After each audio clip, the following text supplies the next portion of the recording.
여러분 편히 쉬셨습니까? Have you enjoyed the break? Now you are at Jeju Plus International Environment Forum. We are going to start part 1 of the session 2 under the theme of plastic management and biodiversity. We have many online participants as well. So if you have any questions to speakers, please make sure to leave your comment or questions on YouTube chat before 20 minutes before the session. Then we will aggregate them and pass them to our speakers for answers. So the session 2 will be moderated by Professor Emeritus Young Bae-seo of Seoul National University. Please go ahead. The floor is yours. Good morning. I'm Young Bae-seo from Seoul National University and very pleased, privileged to host this session. As the host, I sincerely welcome all of you to the second session in which we will discuss the issues on the management of plastics for biodiversity. This session consists of 2 parts. 5 speakers are invited for part 1 and 4 speakers invited for part 2.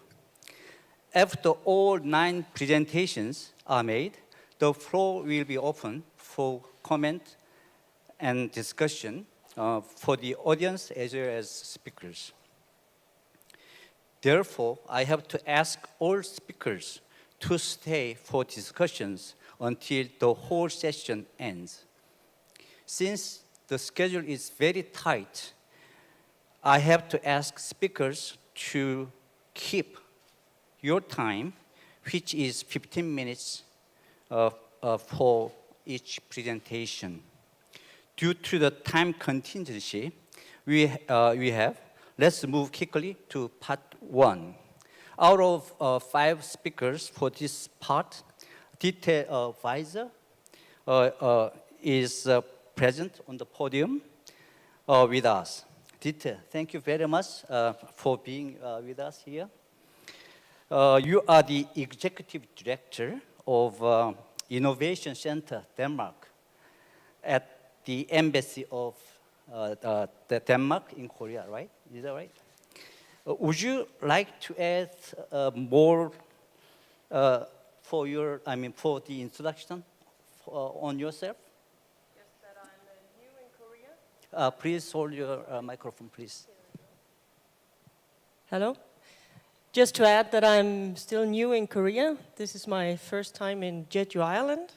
And I'm very pleased, very excited, and very honored to be participating.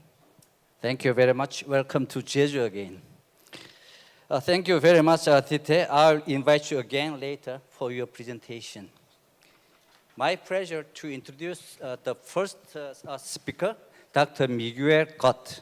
He has a long history of the connection with UNESCO, which includes the Director of Division of Ecological and Earth Sciences, as well as the Secretariat of the Program on Man and the Biosphere, shortly MAP, of UNESCO. He still works for UNESCO Chair on Education in Biosphere Reserves for Sustainable Development. He is currently a professor of Yokohama National University in Japan. The title of his presentation today is Good Practices of the Biosphere Reserves as a Direct Implementation of SDGs, Case Studies, which will be presented by online connection from Japan. Miguel, floor is yours. Yeah, thank you very much. And well, good afternoon, everybody. It's a pleasure to be invited to this important forum on plastic and biodiversity. As our time is limited, I would like to go quickly into my presentation and to show you very concrete case studies on what can be done. I mean, we hear a lot of theories, implementation of SDGs, but I think it's good also to hear what can be directly done as a model to get some areas maybe plastic-free.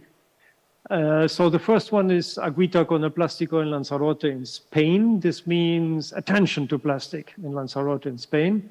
And the second is sensitization on the elimination of single-use plastics in the St. Mary's Biosphere Reserve in St. Kitts, Nevis. So, you heard already many presentations this morning about the global problem. 8.3 billion tons of plastic produced since the invention of this. Most of it, of course, goes into landfills and the environment. However, 13 million tons enter every year in the ocean.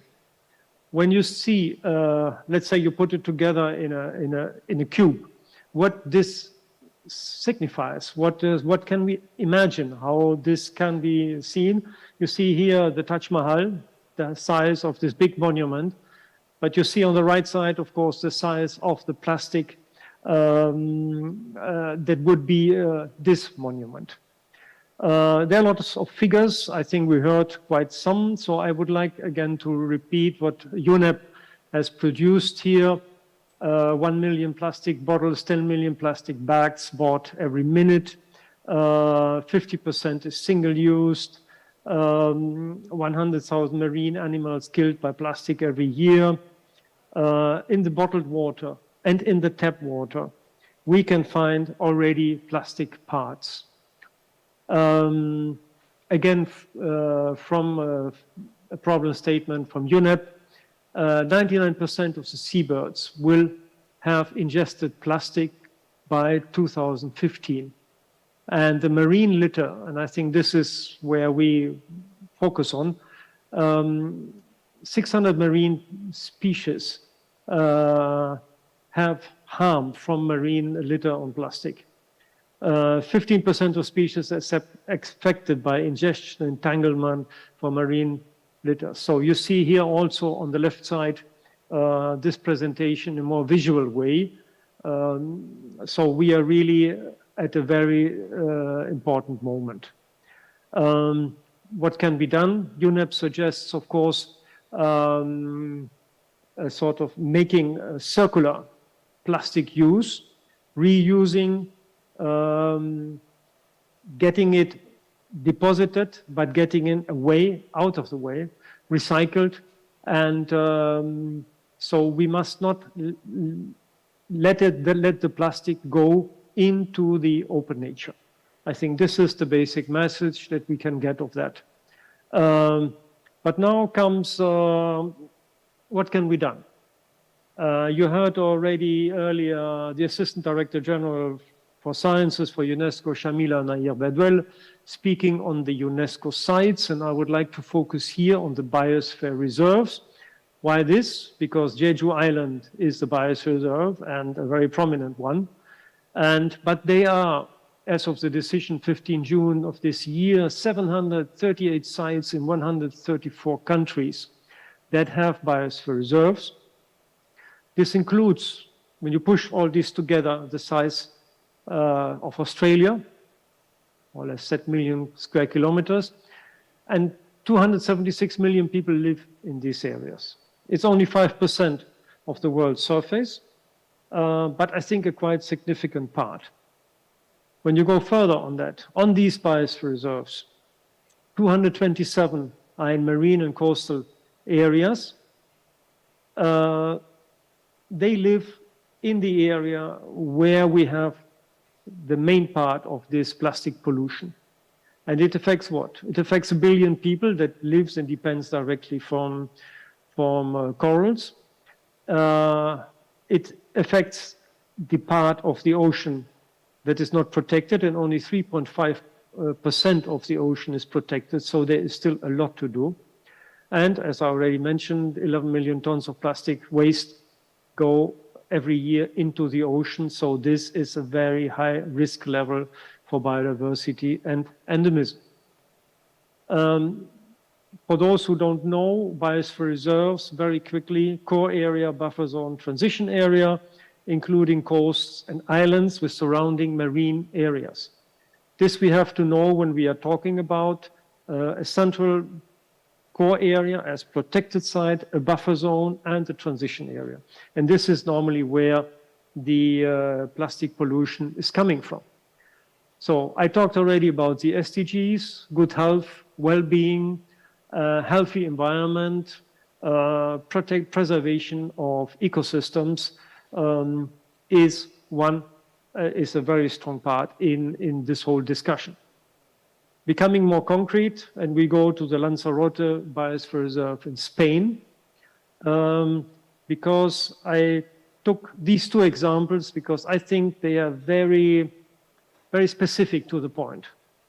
Why specific? You see here on the left side the girl swimming between plastic bottles and some of these masks.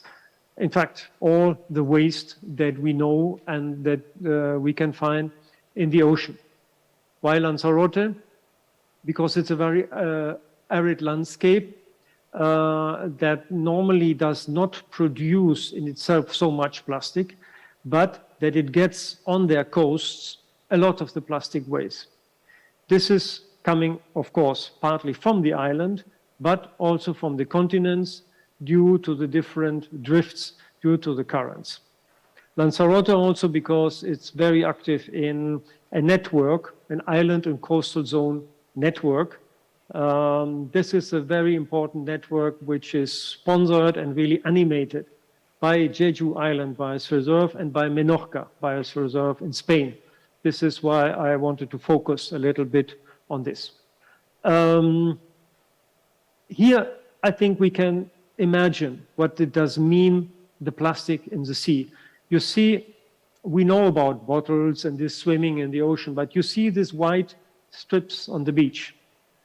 This is plastic, these are pellets. These pellets is broken plastic. And it breaks down, the more it is being in the sea, the more it breaks down, and the more you see, particularly on dark sands, how it's coming then back to the coast, to the islands, and so what to do with that. I think very important is the Zero Plastic Working Group that unifies all the biosphere reserves working on island and coastal zones in order to have an initiative called Micro 2022 this year. This is the fate of impacts of plastic and microplastic. And you see here that, in fact, we human beings, we are starting to eating the plastic that we have thrown into the sea. It is already, we could already see it in the individual cells of the fish and maybe, I think, also in our cells as parts of, for example, the walls of the cells.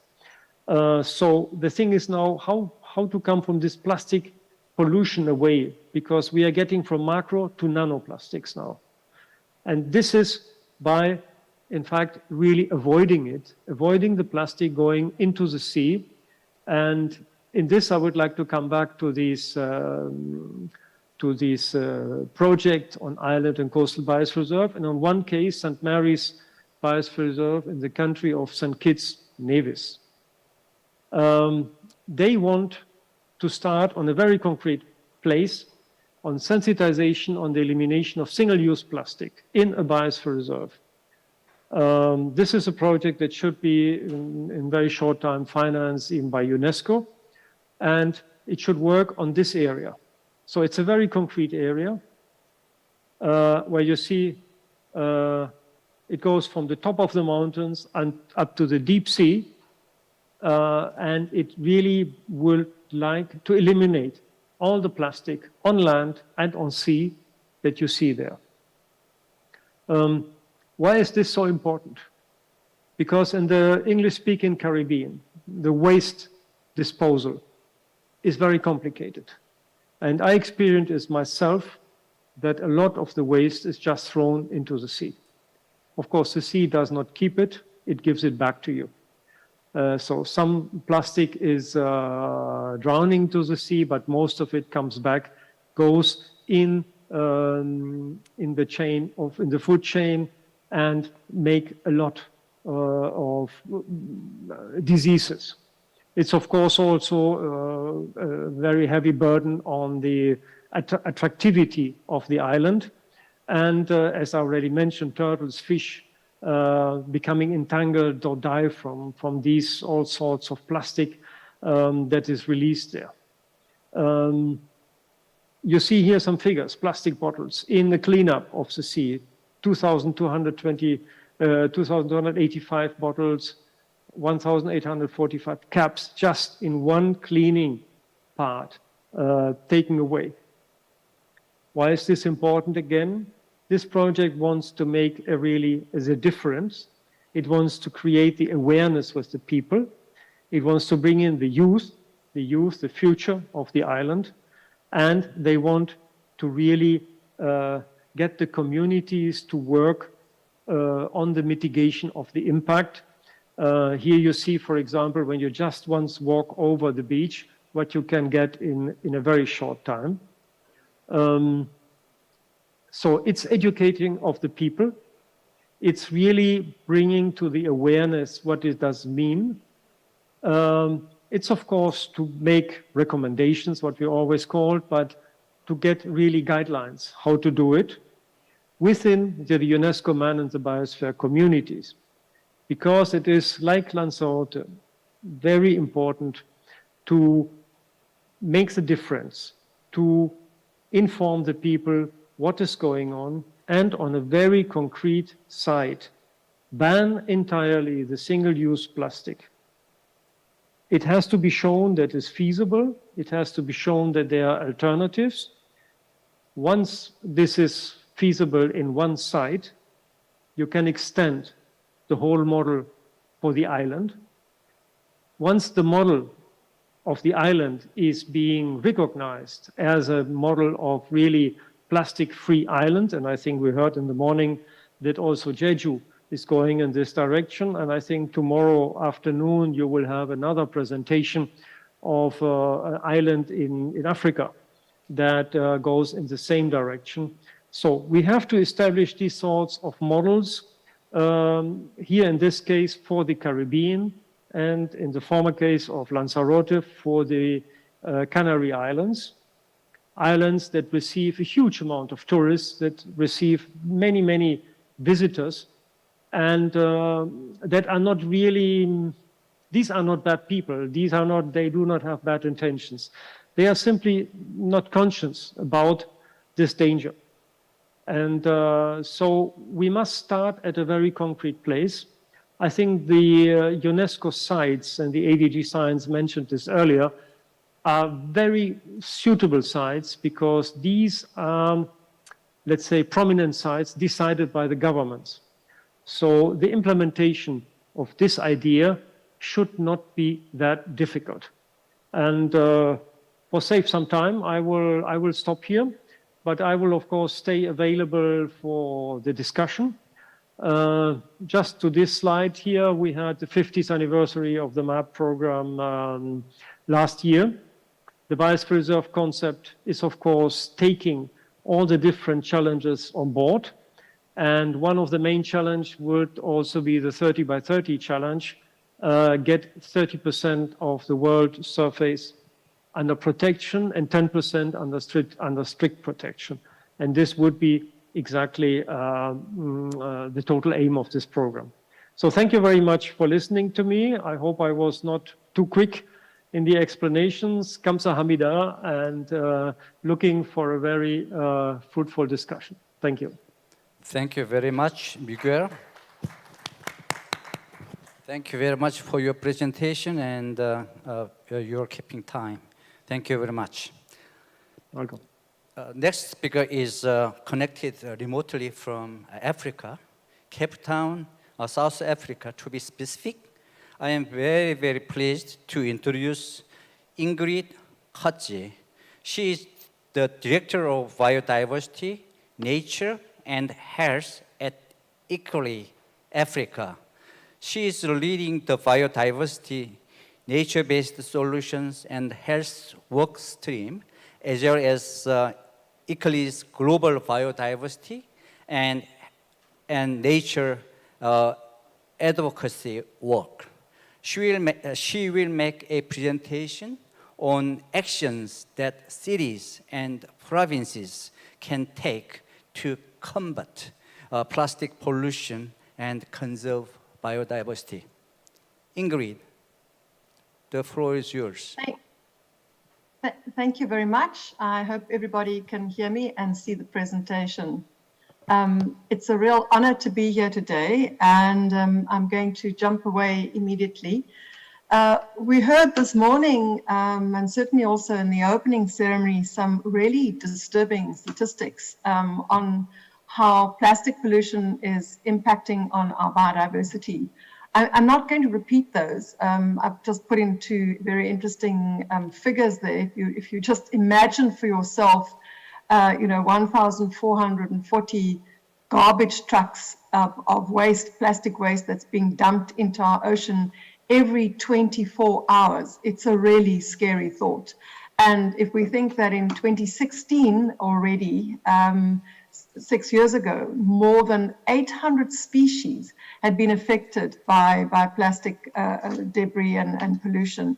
And I think what we need to understand is that when we talk about cities, half of the world's population, in fact, more than half of the world's population is already living in urban environments, and that figure is going to increase. And a little over half of these people living in cities are producing around 60% of the marine plastic waste. And the other thing that I want to just mention, which is important, is that local authorities are often the first in line when dealing with plastic waste because it clogs up their rivers, it creates a problem in terms of the health of people, the destruction of ecosystems, polluting oceans, etc. And when we step back a little bit and look at things from a global perspective, what I just wanted to mention is that this year, 2022, is a very important year for biodiversity and for plastics. We heard this morning of the new plastics protocol, the new agreement on plastic pollution that was adopted in March this year at UNEA 5.2. And for me, the significance of that, particularly in light of what the governor announced this morning in his declaration, is that this resolution recognizes two things, amongst others, but the two things that are important from a perspective of Jeju is that the very high levels and rapidly increasing levels of plastic pollutions obviously represents a global problem, but it negatively impacts on the environment and our societies at a local level and makes it impossible for us to meet the SDGs. And not just one of them, but several of them. The other thing that comes out of this resolution, which is really important, is the urgent need to step up and to promote effective and progressive action at the local, regional, and global level. So for me, I think something like the steps and the measures that have been announced by the governor in the declaration illustrate what can be done and is going to be done in a very concrete way on Jeju Island. Then another important initiative at the global perspective, which has significance for what Jeju is wanting to do, is the commitment there also to looking at a circular economy for plastics. And we heard some really exciting initiatives around how to get rid of plastic containers and introduce it with more long-life things, and the links and the possibilities for job creation as well. And what happened at the Oceans Conference, which was held in Portugal in June, is that there were several states and provinces and cities from around the world that are now committing to taking action, becoming signatories of this global commitment to introduce a circular economy as far as plastics is concerned. And then I think probably the highlight of this year for biodiversity will be the Biodiversity Conference of Parties, the COP, which is going to be held in December this year in Montreal, which is the seat of the Convention on Biological Diversity. And this will now see the adoption of a new framework for this decade. And it includes about 22 action targets. And one of these action targets, number 7, specifically addresses and sets a target to reduce all sources of pollution, and specifically also plastic, to levels that are not harmful to biodiversity, to ecosystem functions, and to human health. And here again, I think the proactive initiative taken by Jeju is testimony of what can be done at the local level.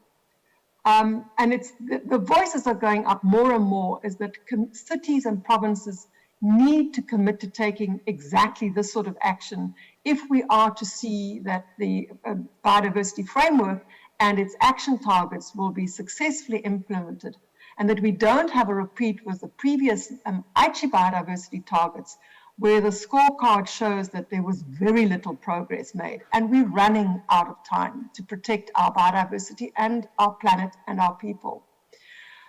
So ICLEI, together with its partners, such as the IUCN, the Nature Conservancy, UNEP, WWF, and about 20 more regions for it as well, have responded to this call by the CBD to mobilize local actions so that can contribute to the global biodiversity targets. And we've established an action platform which is endorsed by the CBD. And this is a place where it's an online platform where cities and provinces such as Jeju, such as Montreal, such as Cape Town, where I live, can register and share their commitments, and then they can track action and progress against these commitments. This is just an example of what the platform looks like. Unfortunately, at this stage, it is available only in English. However, we do have an office in Korea, and we are working with them to find ways in which cities such as Jeju can bring this very significant and important declaration, and we will translate it so that the world out there can see what is happening. And it's quite simple. As you can see, there are 3 areas: you protect and restore your nature, you use nature sustainably, and there are various tools and solutions that one may want to introduce. And I think the initiative announced this morning touches on each of those 3 areas.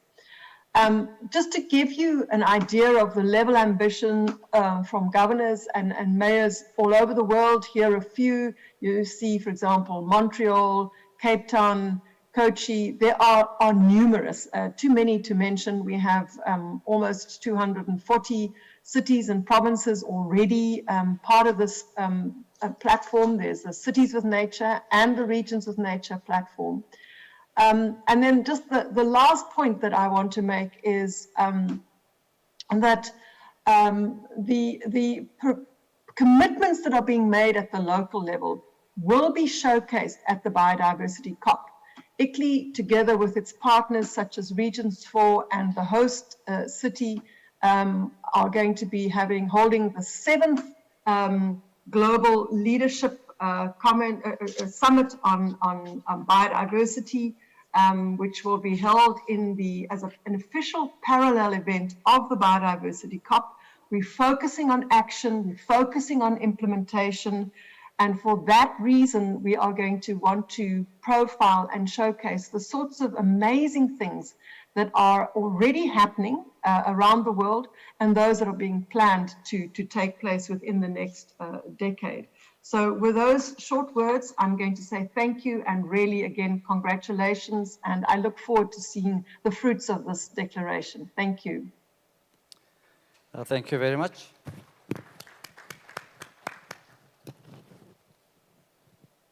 Thank you very much, Ingrid, for your presentation.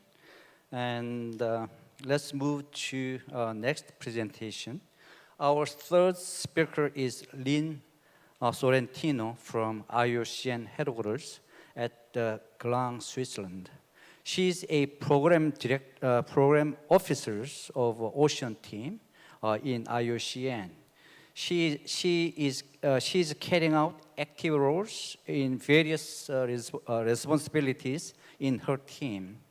Among many tasks she is carrying out, she is especially in charge of managing multi-country plastic pollution research project, including budgeting, planning, knowledge products, and communication creation, and vendor management. Today, she'll give the presentation on global plastic pollution reduction and activities restoring biodiversity. Lynn, the floor is yours. Thank you so much, Professor, and thank you for the invitation from the hosts. It's very much an honor to be here. And with that, let me share my screen. As you mentioned, I'm going to be discussing global plastic pollution reduction and activities restoring biodiversity. Let me just do this real quick. There we go. So a little bit about IUCN. This was mentioned briefly by our Deputy Director General, Ms. Sungali. We are a union for conservation of nature, and we are a group membership of 18,000 plus scientific experts across 6 commissions. We have member organizations that include NGOs, indigenous peoples organizations, local governments, state governments, and we work across 160 countries in 11 regions of the world.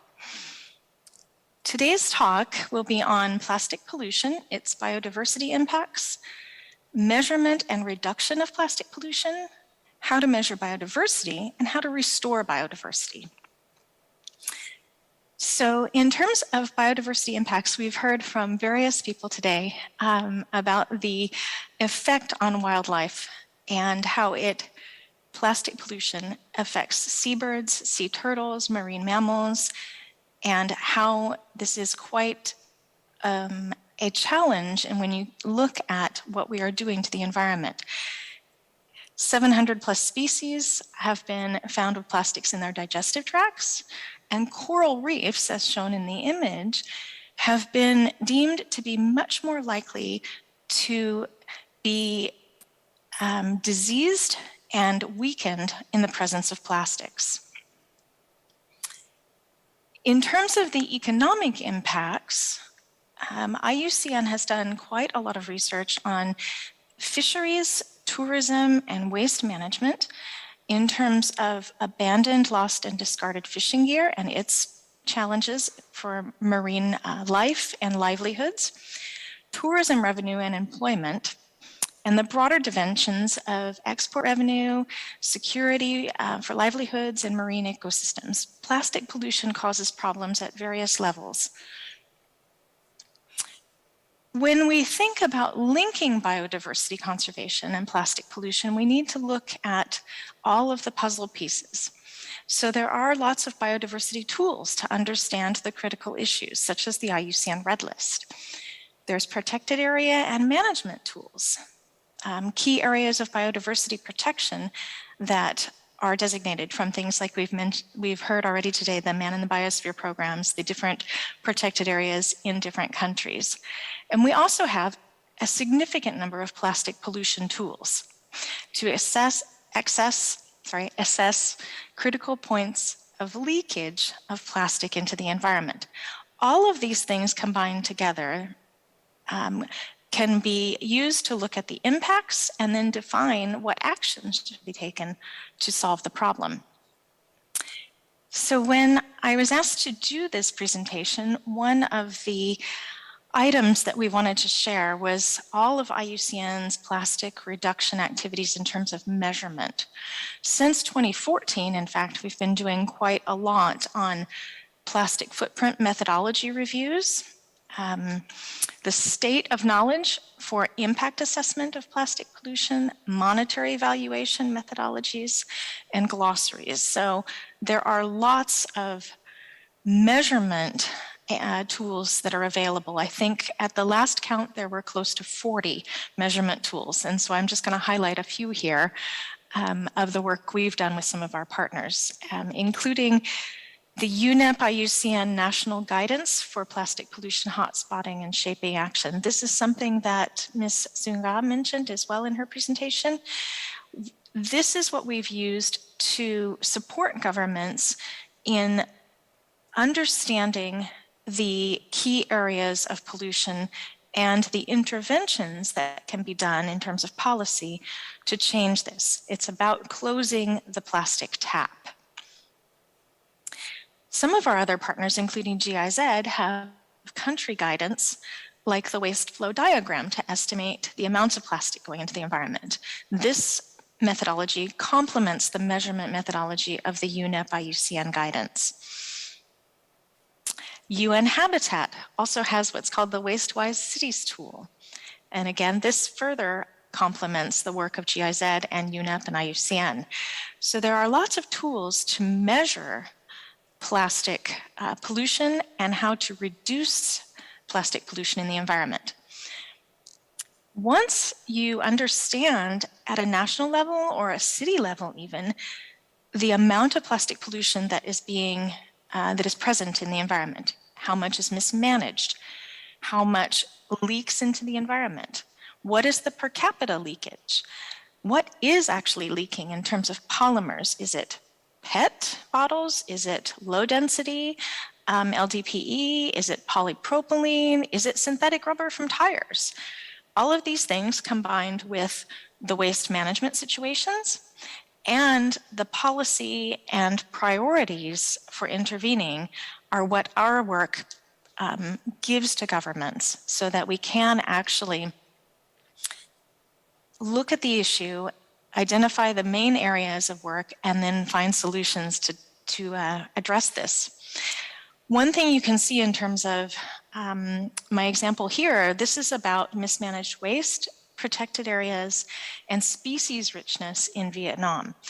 You can see from our research, the mismanaged waste level in Vietnam is quite high. The darker colors indicate a much higher level of mismanaged waste, so waste that goes right into the environment and is not collected or recycled. The protected areas in Vietnam, there are 209 protected areas, and 48 of them have management effectiveness evaluations that they're trying to consider to improve the biodiversity in the area. The species richness in Vietnam, as you can also see from the map, it's very high along most of the country. So when you combine these levels of data and you look at where the waste is, where the protected areas are, and where the species richness is, you can see that clearly there's an issue with biodiversity being impacted by plastic pollution. So measuring biodiversity, one of the things that I would like to share is the Integrated Biodiversity Assessment Tool. This is IBAT. It's a partnership website and tool from UNEP, the UNEP WCMC, IUCN, Conservation International, and other partners that identify experts, organizations, protected area boundaries, and species to give a preliminary determination of critical habitat. And Jeju, for example, is one of the areas that you can assess in there. The other aspect of protecting biodiversity includes protecting areas where there are prime spots of nature that can be conserved. The green list of IUCN, which is sponsored as well by the government of Korea, the Ministry of the Environment from the Republic of Korea, it offers relevant guidance on how to achieve fair and effective nature conservation across protected areas. And as has been mentioned several times, Jeju is a very special place with 4 gold star areas of Ramsar sites, of Man in the Biosphere sites, and UNESCO sites.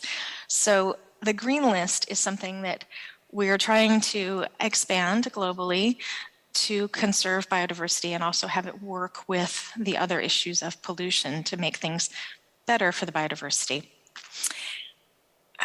The restoration of biodiversity starts with national biodiversity assessments, looking at source to sea approaches, something that the Professor Miguel mentioned, looking at from the mountaintop to the deep sea. This is a source to sea approach that needs to be used when you're thinking of protecting and restoring biodiversity because it's all interlinked. And having national biodiversity strategic actions is also key. setting those targets and actions, building capacity, reducing the pressure on biodiversity by having protected areas, educating people, managing biodiversity and species is linked to waste management. So all of this together has to be linked. And we need key indicators and metrics to measure and monitor plastic waste and leakage, along with the biodiversity that we're trying to save. In terms of the Republic of Korea and Jeju, you're already doing quite a lot. As was mentioned in the first session, the circular economy and extended producer responsibility efforts, I mean, those have been going on for years. The master plan for ocean and fisheries development could be looked at for gaps on plastic pollution. For example, you're already doing so much that is really actually benefiting the environment. The policy integration aspect, something that has been mentioned by others in previous presentations, is the issue around the Global Plastics Treaty and policies in general. Looking at how your environmental policies are related already to circular economy practices, to the recycling policies, to plastic waste, to waste management, to tourism, to fisheries, and understanding too how those all can be built upon to reduce plastic pollution, increase recycling, reduce incineration, and expand the circular economy practices, as well as transferring the knowledge.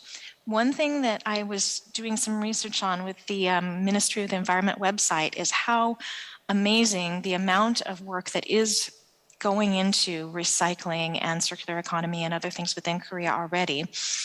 Transferring that knowledge to small island developing states, to least developed countries, it helps them potentially leapfrog the technical barriers to progress. Taking what is already being done within Korea and specifically on Jeju as a model island to show that knowledge and leadership to others and how they can progress. One thing I wanted to mention was that Korea itself has committed this year in 2022 to becoming a member of the new plastic economy global commitment. And between that work and the work that's already being done at numbers of the ministry levels, it's quite exciting to see how advanced Korea is in terms of their efforts and how advanced Jeju is as well in terms of what they're doing. I would like to also just say thank you to everyone from the Ministry of the Environment, from the Jeju Planning, from the sponsors and hosts, and from the partners that have been on the panel as well. And I'm happy to. Thank you very much for your excellent presentation. Thank you again. Please join me to applause her excellent presentation. Thank you very much. Next speaker is Bum-sik Yu, who is Korean. Dr. Yu is the senior advisor for Asia and Oceania in the Secretariat of the Ramsar Convention on Wetland. Previously, he worked in IUCN headquarters as well as for the government of Korea. He has extensive experience in both national and international environmental policies. As we may expect from his position in Ramsar Convention, his presentation will be on the impact of plastic pollution on wetland. Dr. Yu. Thank you very much. Thank you, Professor Sa. It's a pleasure to see you again virtually. I hope everybody can hear me. I'm very sad that I wasn't able to join you in person, Professor Sa, in Jeju, and enjoy the beautiful Jeju Islands. But I would like to share the impact I'll be a little bit more narrow in scope because I'm just looking at this plastic issue from the wetlands perspective. So in order to do that, I'll make a little brief introductions on the convention of wetlands and how that relates to plastics and the impact of plastic pollution on wetlands and migratory birds. I know in Korea, we tend to look at wetlands in a more narrower views, but the wetlands that is defined in the convention is very, very broad. And it includes lands that are seasonally inundated, to inland wetlands such as rivers and lakes, to coastal wetlands, marshes, mangroves, even to man-made wetlands. We now know all the multiple benefits of wetlands now, but when the convention was first started, it was very focused on protecting habitats for migratory birds. And it is one of the first modern global environmental agreement. Now it has 172 parties. But when it first started in 1971, it had 18 countries. But it was one of the very first environmental conventions. And we sometimes call it, now we're beginning to call it the Stockholm Convention because of the 1972 Stockholm Convention. But it is around that time that we start seeing some really important movements for globally on environmental issues. And Convention on Wetlands was one of them. UNESCO World Heritage was another one. MARPOL Convention and CITES. Well, these were all beginning to form in 1970s. And it has three pillars. The very important three pillars to the convention is first, wise use of all wetlands and designations of wetlands of international importance, which sometimes we call the Ramsar sites. And of course, a third is to cooperate internationally on transboundary wetlands. And the reason why I say this is because I wanted to talk about the Ramsar sites. Ramsar sites, I think currently, I checked today, there's 2,455 Ramsar sites as of today, with 256 million hectares of protected areas. That's around the size of Argentina. And of course, Republic of Korea has 24 Ramsar sites and 4 sites here in beautiful Jeju. But Ramsar, the wetlands are one of the most threatened ecosystems. And one of the reasons why this is so is because wetlands are seen as wastelands. 87% of wetlands has been lost, 35% of them being lost since 1970. It is being lost at a rate that is 3 times faster than tropical forest.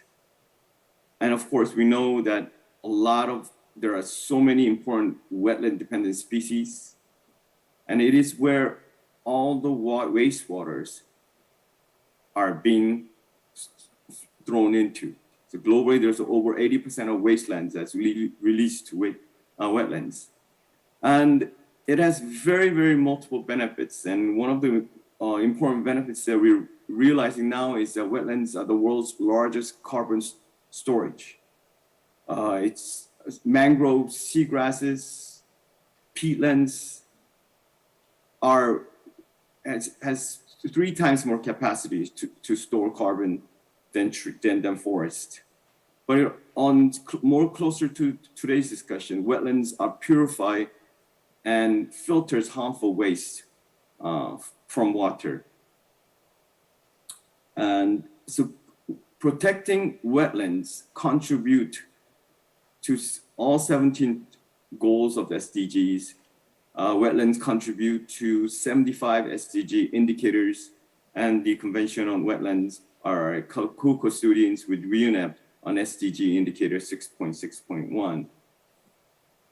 And of course, the convention not only talks about wetlands, but it contributes to other conventions such as the IG targets that Ingrid just talked about.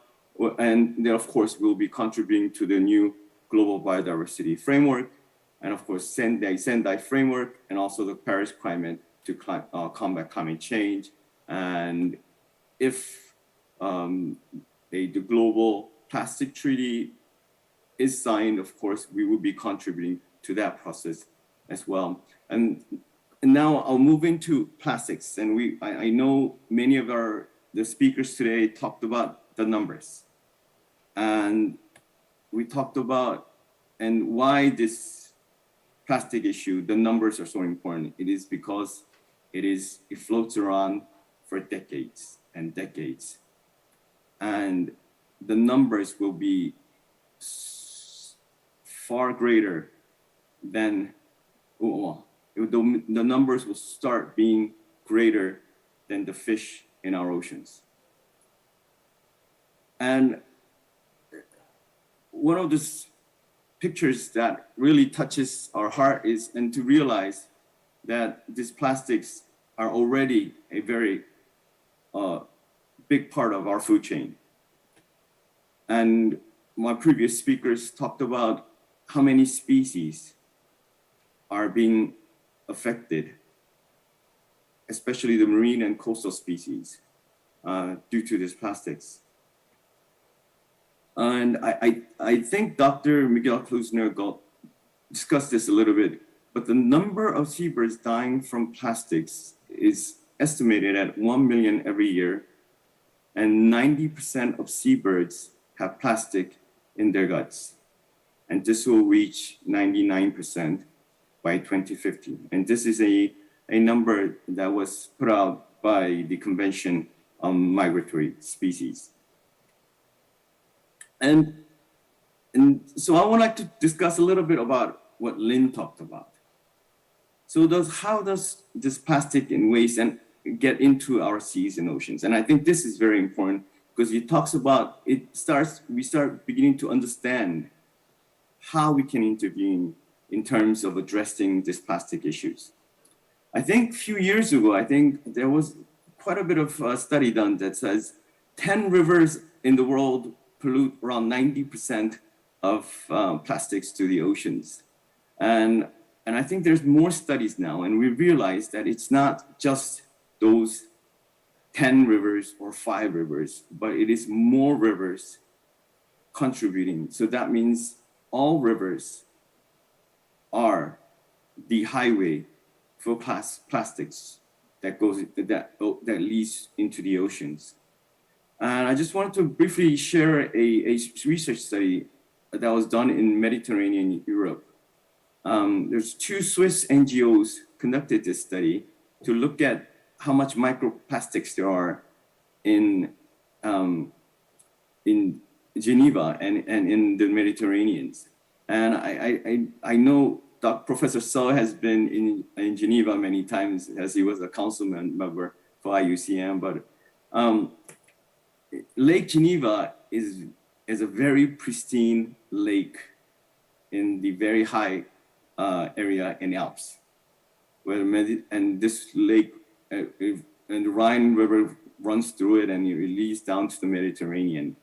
And these 2 NGOs conducted a study to see how much microplastics there are in the Mediterranean and also in Lake Geneva or Lake Le Mans that we call over there in Switzerland. And the number is not strikingly that different. That means it's not just in the oceans that we're talking about. It is all over the highway to the oceans that we're seeing plastics. And now we talk about solutions. And of course, I'm representing a convention that talks about wetlands. So I'm not in a very good position to talk about the solution itself. But I think I would like to highlight what I think previous 2 speakers has talked about, and is to source to sea management. It's like any environmental issues, we need a holistic approach that addresses all the issues from throughout the whole circle of the issues. And waste wetlands is a very important point for policy interventions. And better management of wetlands and better management of protected areas could be a very integral part of the plastic policy. And the second point that I would like to emphasize is that we are beginning to understand a little bit how wetlands interact with plastic as a pollution. Wetlands is not just also a place where plastics are gathered or accumulated, but it is a place where it can be it can address plastic issues. And we are very glad to see many studies are being taken place to look further into how wetlands can mitigate plastic pollutions. And we're hoping more studies will be done on this area. And as a secretary, we're a member of the EMG task team on marine litter and microplastics. And if a global treaty on plastics takes place, we'll continue to contribute to that process. And although we do not have a specific reference to plastic pollutions, some of the resolutions, recommendations, and guidance to prevent pollution of wetlands have contributed to address the plastic issues. And as more interest comes from the parties on the plastic issue on wetlands, I expect that more actions will be taken within the conventional wetlands to address plastic pollution issue. Thank you very much. And I end my presentation here. Thank you very much, Bumshik. Finally, the last speaker of the part 1 is here with us. Again, Dite is the Executive Director of Innovation Center, Denmark, seconded at the Embassy of Denmark in Seoul, I guess. The title of her presentation is Managing Plastic Challenges as an Opportunity for Innovation. Dite, floor is yours. Can you have a PPT presentation?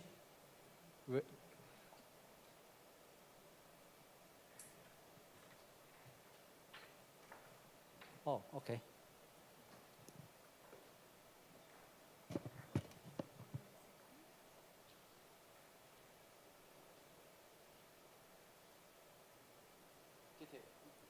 Yeah, it's here.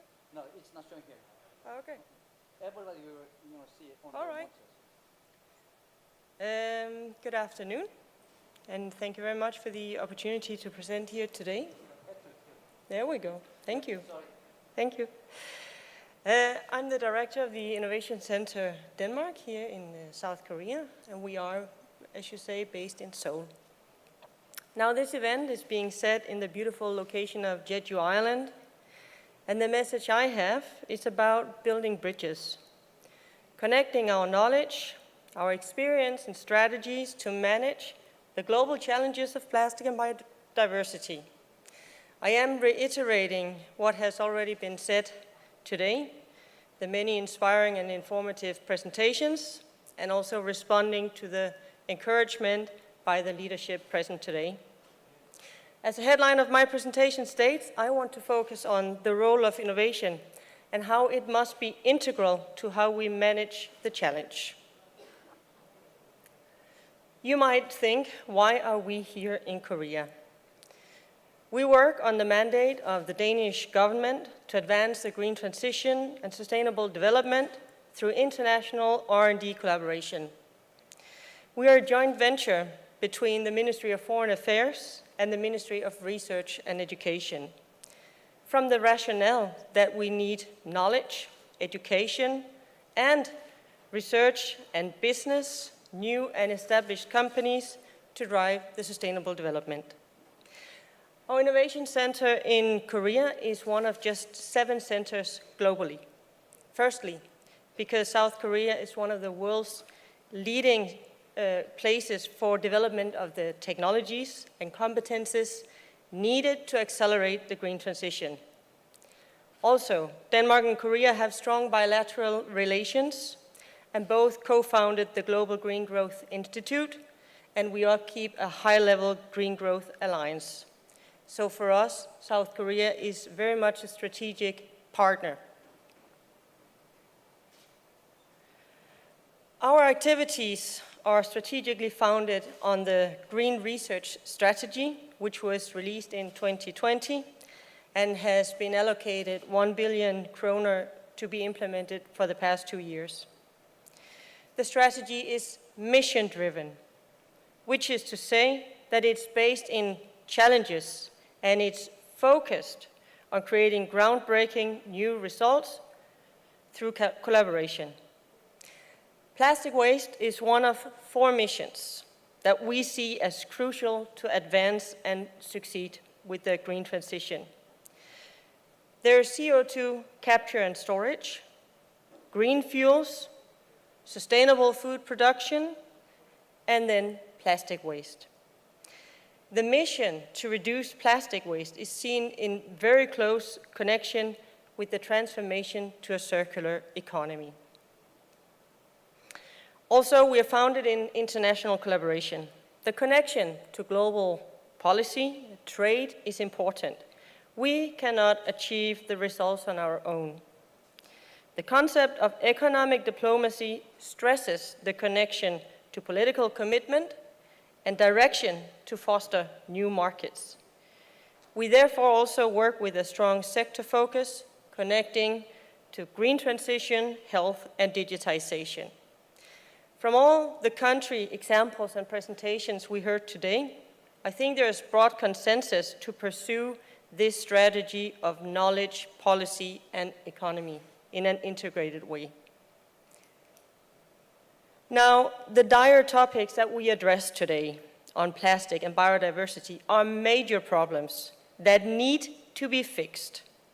We only need one picture like this to tell us why we must act. Plastic waste is poison to nature and animal life. Add to that the emission from plastic production, which is projected to double in 20 years. It's grim. At the same time, it is hard to see how the world would suddenly do without plastic. It is in everything and everywhere. Innovation is very much related to how we can do something. Discovery, experimentation, test, and progress. The circular economy in particular is a powerful framework for directing the developments needed to combat the many unsustainable effects of the current plastic: the production, the use, the waste, and the pollution. The circular economy empowers us all to do more good, not just less bad. Besides the moral imperative that we have to change, it provides the mindset and perspective also of growth and prosperity, not that of a diet, restriction, reduction, missing out on all the fun and all the convenience that has taken us to where we are today. When we create, when we change, when we engage with creativity and the mindset of growth, human creativity, we are also set to gain more than just fixing a problem with plastic. The new jobs that have also been mentioned today, perhaps we get better services and experiences, like someone was mentioning on the coffee shops in Jeju. Can we create a better experience than the plastic cups? Then that is the ambition. When we talk about biodiversity, we need to have the ambition not only to maintain the levels, but create a regenerative practice where we actually improve the situation. This is Denmark. It's a small country. It's less than half the size of Korea and a bit less of 6 million people. But don't be fooled by size. With the many islands, Denmark has a coastline of more than 8,000 kilometers. Around 60% of the land is used for agriculture, and Denmark is among the most intensely cultivated places in the world. As a rich country, we also consume a lot of resources, and we have a lot of waste generation per capita. A Danish household disposes about 1 kilo of plastic waste per week. Packaging accounts for a little less than 15% of the total household waste. I cannot confirm to you how much plastic we each ingest, though, but I'm taking note of the research mentioned in a former presentation today. We are a part of the problem indeed, and we are seeing the problems, even if Denmark does not experience so much plastic pollution as many other places. Plastic washes onto the Danish west coast, and the marine litter accumulate in certain places. Studies document the presence of microplastic.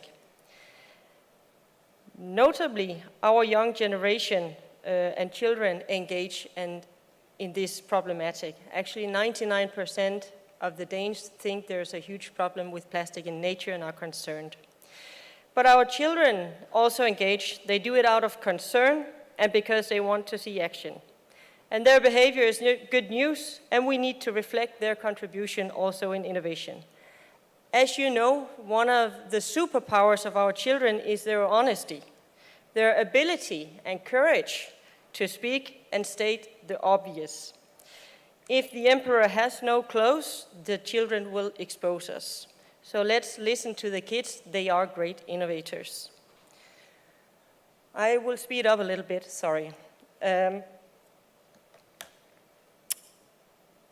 plastic waste is one of the Danish innovation missions. And in our national action plan for plastic, it is closely connected to a vision for circular economy. The vision is not to stop using plastic. The goal is not recycling. It is to entirely rethink plastic and how we use it. Today, only 36% of the Danish plastic is recycled, whereas the majority is incinerated in waste-to-heat production. Denmark has committed to recycling 55% of all plastic packaging by 2030, in line with the EU, and this gives a clear milestone on the short midterm. Now, I was thinking, after hearing and seeing the targets of the other countries today, this might seem like an oddly low number. And I think perhaps one of the discussions we have with each other is also to look at how we measure and set the targets, like one of the frameworks that was presented just a moment ago. The numbers are complex, and transparency about method is extremely important. We don't have much time on stage, so let's take an exercise here of recycling. I want you now to remember all the great explanations that you've heard about the circular economy already, and then I hope you will bear with me giving a bit more broad notion of some of the principles, because I want to illustrate it with an example. This quite famous minifigure was born in Denmark in 1978, and he's still in perfect condition, going strong on 45 years. He's made of plastic and has been used and reused by a generation of kids. Why? Because he's still relevant, he's still compatible with the Lego sets, the standard measures haven't changed. At one point in time, as you can see, he was wearing a long hair. He was into that. Now he prefers a new style. And it was a good thing it was just a wig, so he could take it off and replace it with another part. Now consider for a moment that this story had a different protagonist. For example, your mobile phone. Can you imagine your mobile phone still going strong in so many years? Your headphones? Right. The circular economy is about making things last and to avoid material waste. The circular strategies or virtues are nicknamed the 5 R's, as you see here. This is also known as the waste hierarchy. It is, by circular principle, better to not buy another Lego minifigure than it is to recycle it. And exactly for that reason, circular economy is very much about finding new business models. It's about making money in other ways than selling more stuff faster. Making money from not wasting, but keeping materials in circulation. Some of the drivers to avoid waste are common sense. Items last longer when they have a proper function. Material quality and design are likewise important. Items that are modular are easier to repair, customize, recycle, and so on. And yet, let me add that LEGO invests billions to provide also a more sustainable feedstock for their material. So one question: how does this apply to all the disposable items that we rely on, for instance, in the COVID pandemic? As briefly also mentioned by Jeju governor earlier. Well, the short answer is it doesn't. But volume, speed, hygiene, affordability, etc. do. All the virtues of conventional plastic production. We are not ready to live without plastic. But COVID has also shown us that we need to accelerate the innovation to foster circular solutions. We're trying to save our health with using plastic, but we're also creating a new health hazard by using plastic. Okay.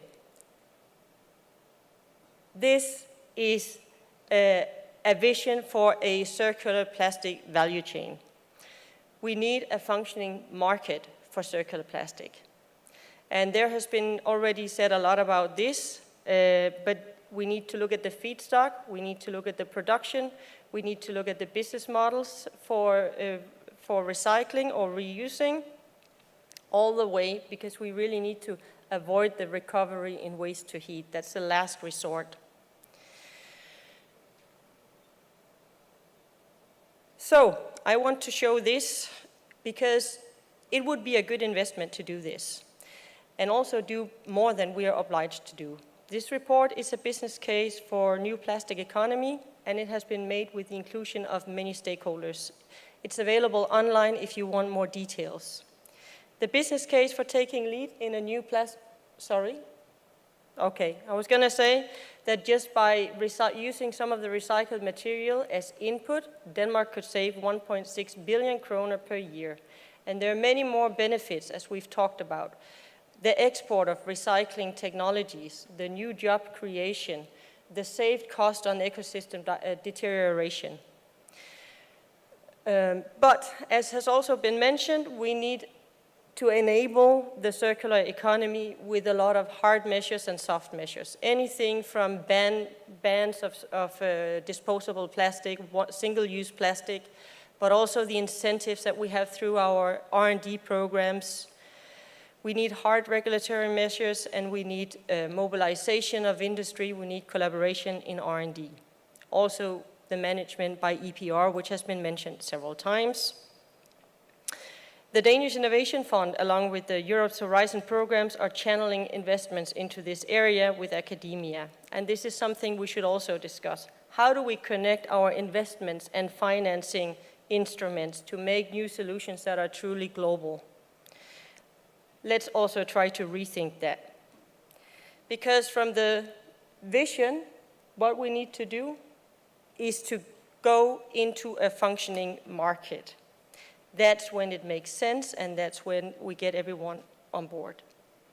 So what's in it for me and you? The answer for this fellow is very simple.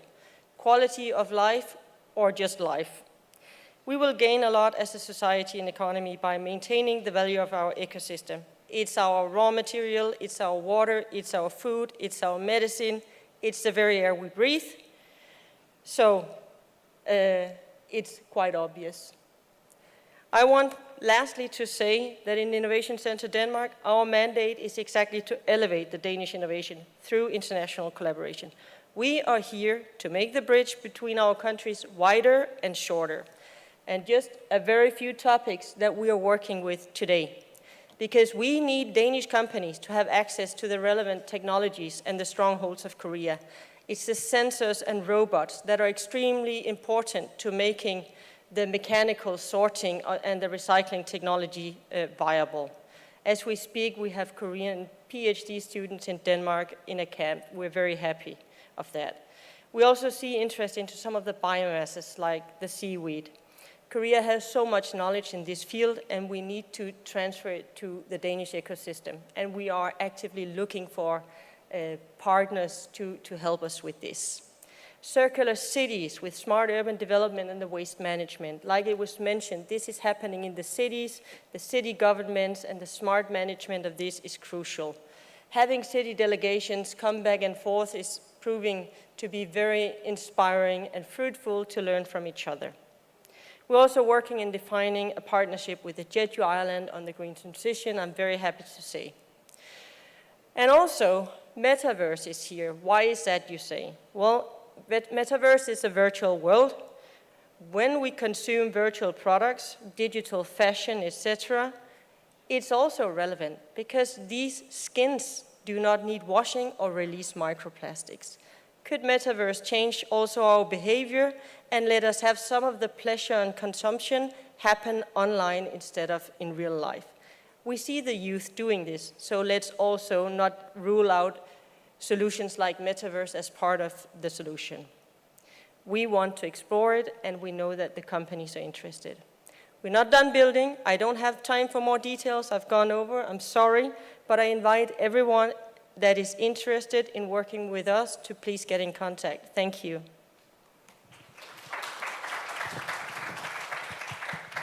Thank you very much, Dite.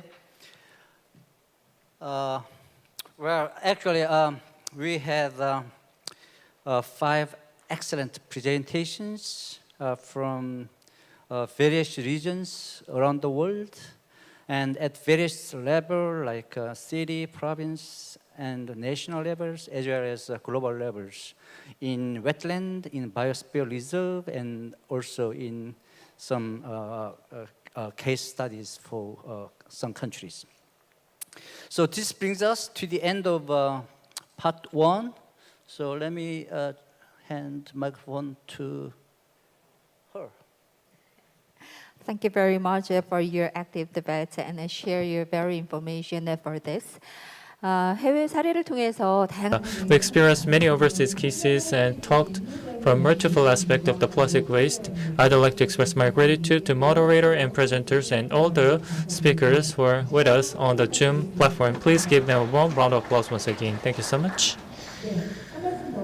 And one thing more. Ask all speakers to stay until the end of the whole session for the discussion and comments session, which will be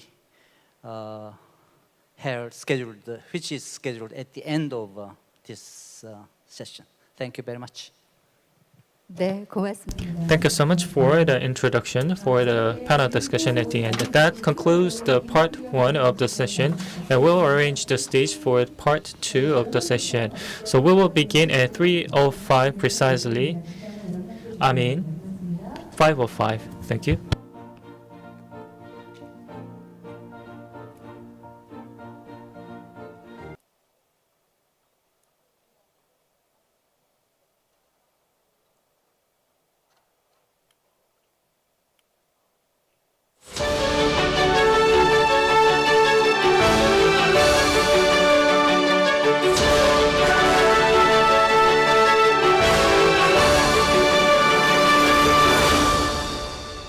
네, 여러분께서 Ladies and gentlemen, now you are at Jeju Plus International Environment Forum. So we'd like to start part 2 of the session 2 under the theme of plastic management for biodiversity. And we have many online participants as well. So if you have any questions to speakers, please leave them on YouTube 20 minutes before the end of the session. Then we will aggregate them and deliver them to speakers. We'd like to start part 2. This session will be moderated by Chairman Kim Tae-yoon of Jeju Provincial Council for Sustainable Development. Now the floor is yours. I'm going to speak in Korean, so if you need, please use the receiver on the desk. 오늘 하루 동안에 For a day, I have heard more plastic-related jargons I have ever known. So in my brain currently, there is a full of words and jargons and statistics regarding plastics. And according to what K-Eco said, recycling and incineration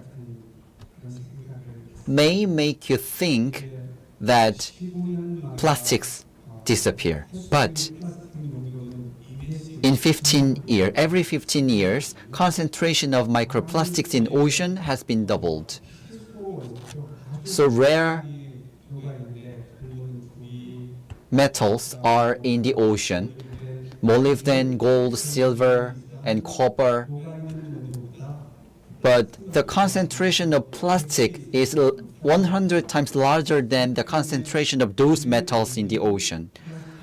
So, of course, plastic issues are important, but plastic issues that we may not be able to identify are also important. That's why under the theme of plastic management for biodiversity, we are holding this session. So in the first part of the session, international organizations representatives talked about their roles and activities. And at the part 2, we are going to talk about plastic management and the central government and local governments in charge of waste management and other associations and agencies. So we are going to talk about their roles and activities and how they manage plastics. We have 4 speakers, and I'd like to ask all of you to pay your attention to each presentation and give them a big round of applause. First speaker is from Ministry of Environment. He is now Senior Deputy Director of Ministry of Environment. So we have talked a lot about circular economy. So he's going to talk about policy directions for resource circulation for the circular economy. Please go ahead. Now the floor is yours.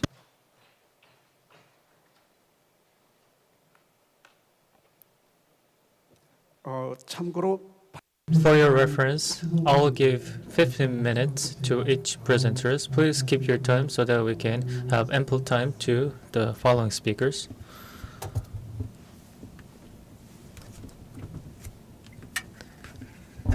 Greetings, I'm from the Ministry of Environment. My name is An Sang-hyun from the Resource Circulation Policy Division. So the resource circulation policy is going to be introduced, and it's my great pleasure to be part of this event.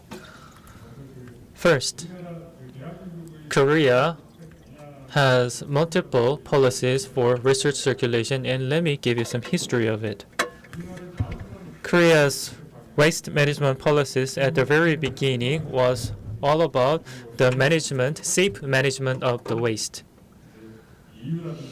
EU and overseas countries back then likewise first started from the safe management of waste, but now they are more focusing on the reduction of the waste and increasing the recyclability of the product. So that transition was there. From 2018, Resource Circulation Basic Act was introduced, and in 2018 and 19, the oil price decreased and recycling market kind of plummeted. So we introduced the resource transition laws, and due to COVID-19, the usage of the plastic soared, and we decided to make a plastic phase-out plans after the COVID-19. And also, we announced the carbon neutrality plan of 2030, and one of the major policies of it is the resource circulation. And accordingly, last year, Korea-specific resource circulation implementation plan was made. And you can see the details of it in the slide, the reduction of the plastic and the sophistication of the waste management. Korea is trying to transit into the sustainable, recyclable economy. So we have 3 major tasks. First, reduction of the resources from the production until disposal, and to improve the recyclability of the product. And second task is to maximize the collection and sorting of the waste produced to minimize the burden to the public. The third task is to increase the recyclability of high value added waste. For example, high value added recycles can be improved, or you can create a clothes out of PET plastics, or you can use the pyrolysis to recycle the chemical raw materials. So those discarded utility can be recovered while reducing the amount of the waste. That is a basic direction of the Ministry of Environment. First, let me talk about the reduction of the waste source. The Ministry of Environment decided to identify SMEs that produce the large amount of waste, and those large producers are monitored in terms of the waste produced and the amount of the waste landfilled to minimize the amount to be landfilled.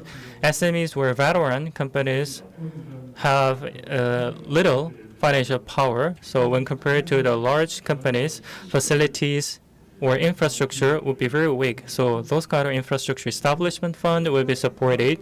Also, plastic burden fee is charged, and I think the charge level is only 1/10 of that of EU level. So we will gradually increase the plastic charge fee as well. Also, after the COVID-19, because of the increased popularity for food delivery services, disposable plastic wastes are hugely generated. We have existing regulation on disposable plastic, including bags, straws, and other 16 items. But in the future, we will identify blind spots to reduce the gap in regulation. For example, food delivery bottles or containers, the thickness will be regulated so that the restaurants can use thinner container, and also the items to be regulated will increase in number. From this November, cups, plastic, steering sticks will be added to the list of the regulation. Along with regulation, multi-use products are encouraged. For example, in a movie theater or in the multiplex area where multiple people use at the same time, we can install some cleaning facilities or collection vending machine, or we are working with the municipalities so that the restaurants can use multi-use containers by giving kind of financial incentive and support to restaurants. Second, maximize the usability, the recyclability of the product. So we have a system that evaluates the recyclability of each product. When product is made, we assess it whether it is easy to recycle or not in 4 grades. So if the product is hard to be recycled, we put hard to recycle onto the label so that the customers can easily recognize that I don't want to buy this kind of product because it is difficult to be recycled. So hard to be recycled product will be also charged with the compensation fee. If the product is hard to be recycled, the fee will increase. If it is easier to be recycled, the fee can be lessened.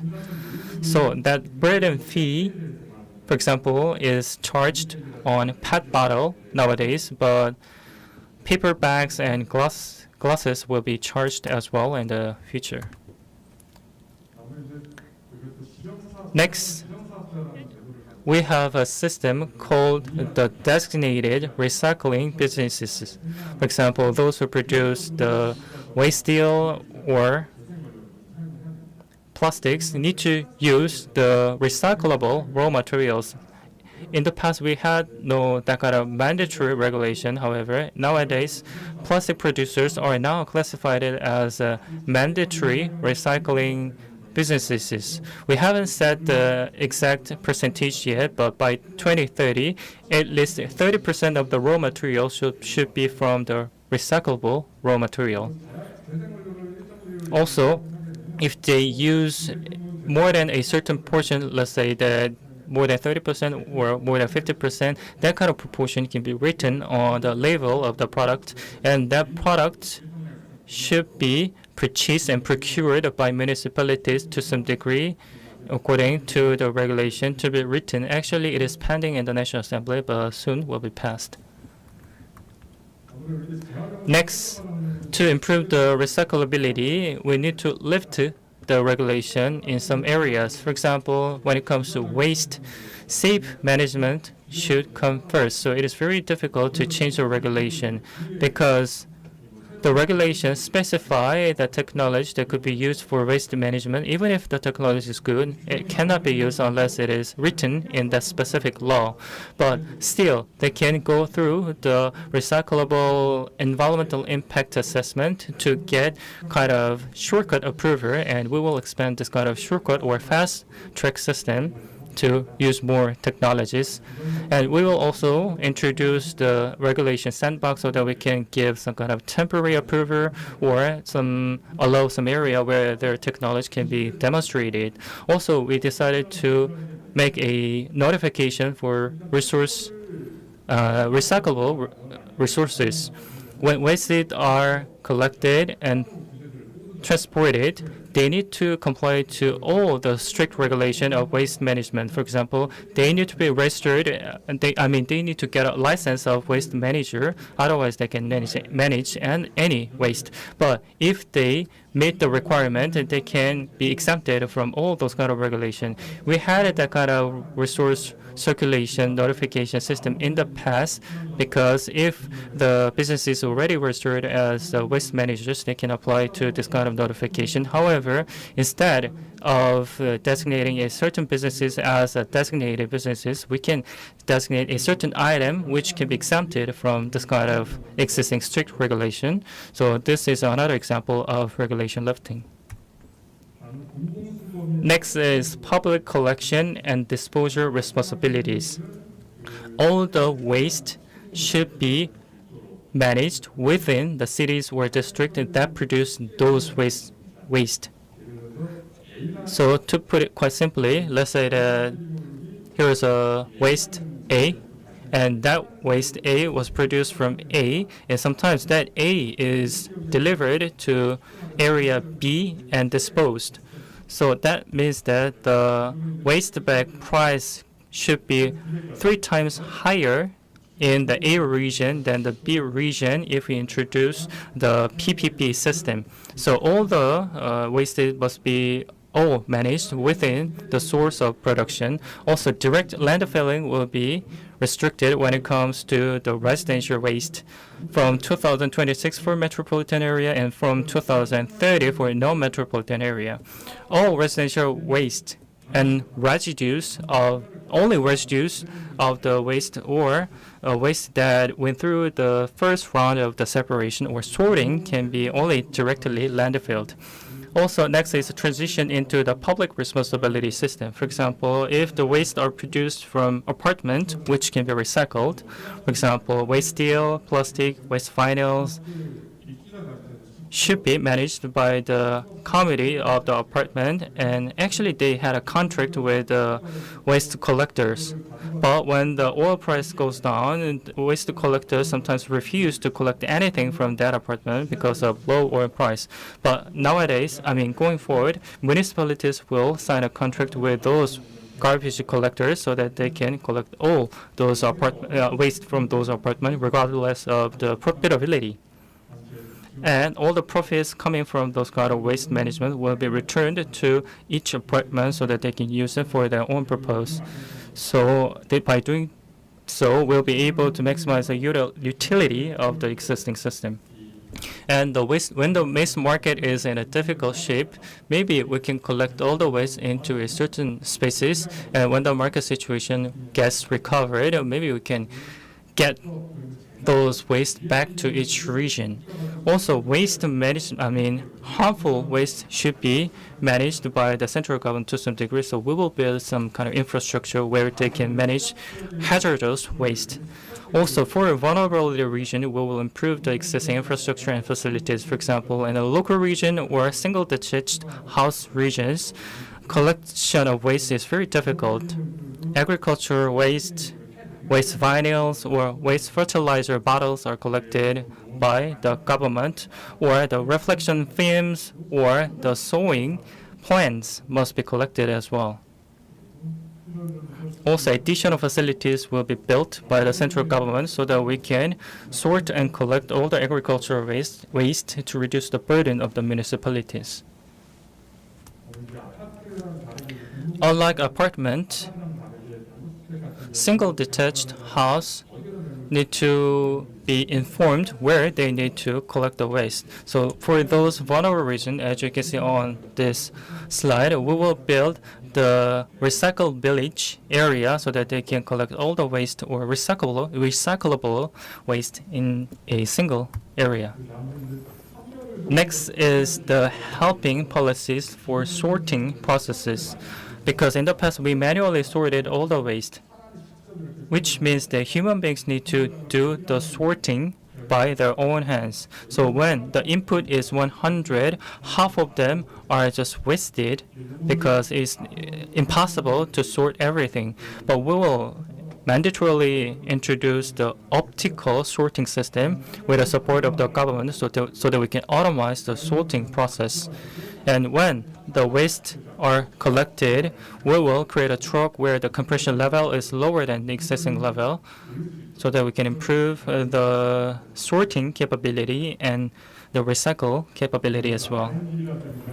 Research and development support is given by the government continuously to this aim.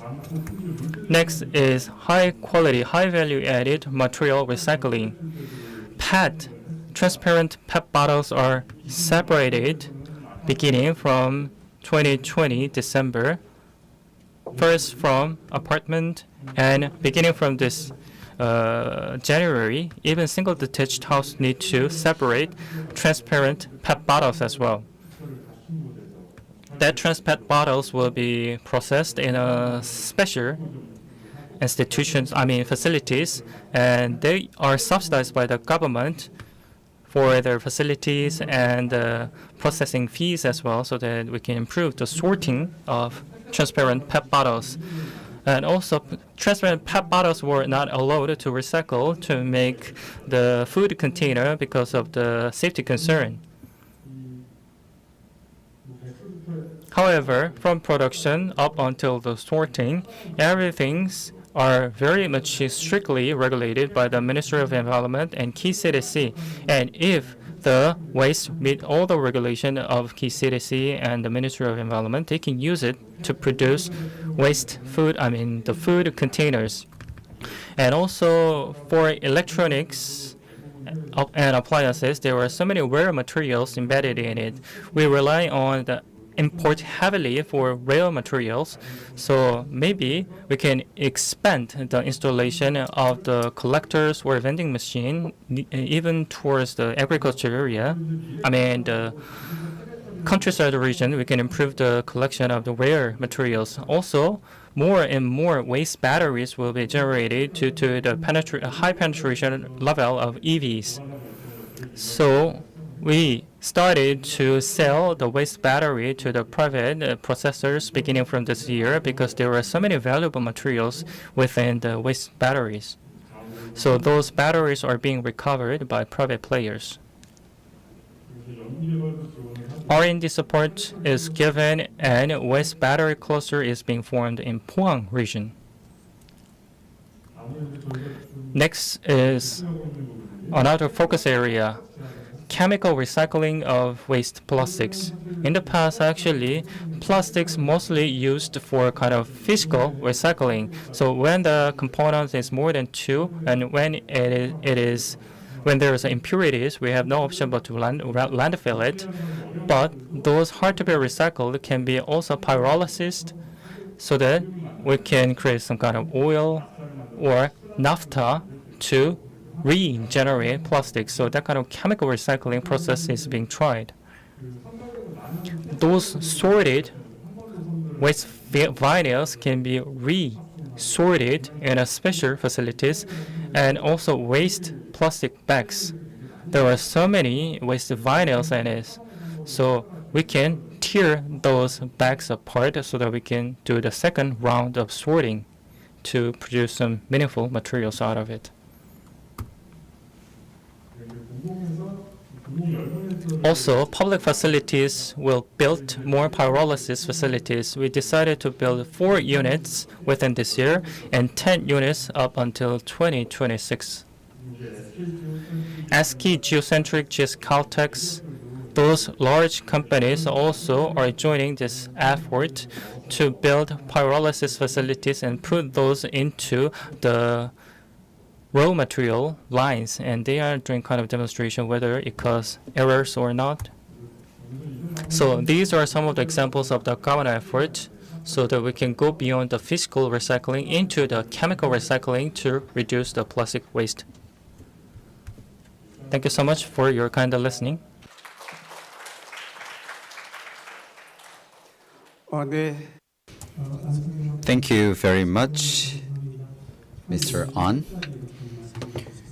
He made 16 points, so I'm not able to elaborate all the 16 points.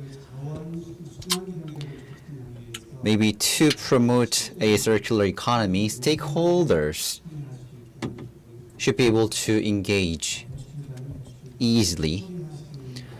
So processors, distributors, and consumers and enterprise businesses, all stakeholders need to play their role, and we need to strengthen regulations, and we should give incentives for participation, and we need to enhance R&D capacities so that we can go forward and further.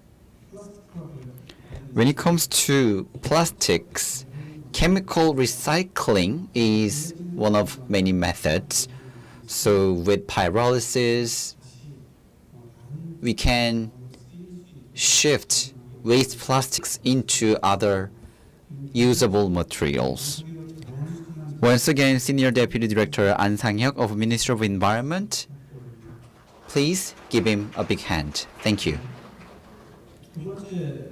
And I'd like to invite the next speaker, Director Myung-gyun Kang of Living Environment Division of Jeju Special Self-Governing Province. He has been in charge of many themes, in particular regarding Waste-Free Island 2030. So I guess more burdens are on his shoulder. So far, Jeju has pushed toward a project called Waste-Free Island, and he's going to talk about the project. Ladies and gentlemen, please welcome him with a big round of applause.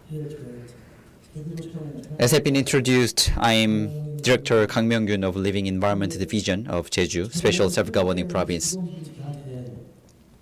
When I came to here, one of my staff members said, it is your first time to stand at the podium of an international conference. I guess it is a great honor. Thank you for your invitation. Indeed, Governor talked about 2040 plastic-free island declaration. So at least I believe by 2030 we need to make sure that the island should be free from waste. And as Dr. An said, there are huge burdens on our department, and it was acknowledged by him, so thank you for your acknowledgement.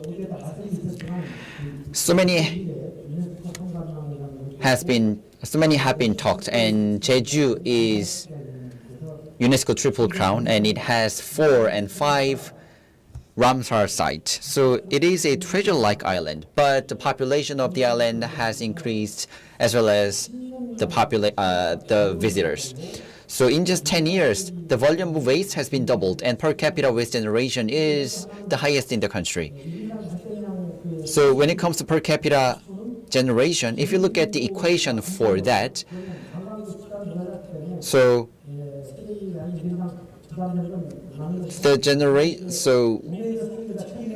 the province generates a lot of waste, but we need to take care waste generated in island first. So that's why we have focused on securing and setting up more facilities for treatment.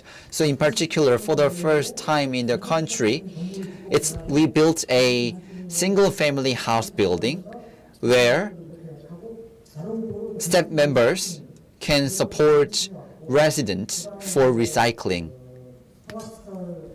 and incineration facilities and landfills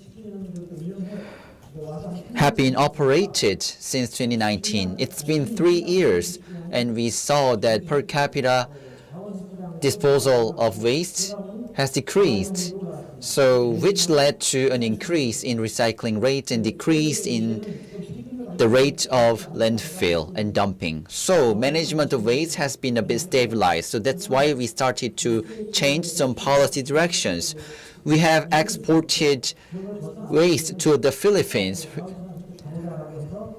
And since then, we decided to go further. That's why we started initiative called 2030 Waste-Free Island, or 2030 WFI. We have been preparing a lot.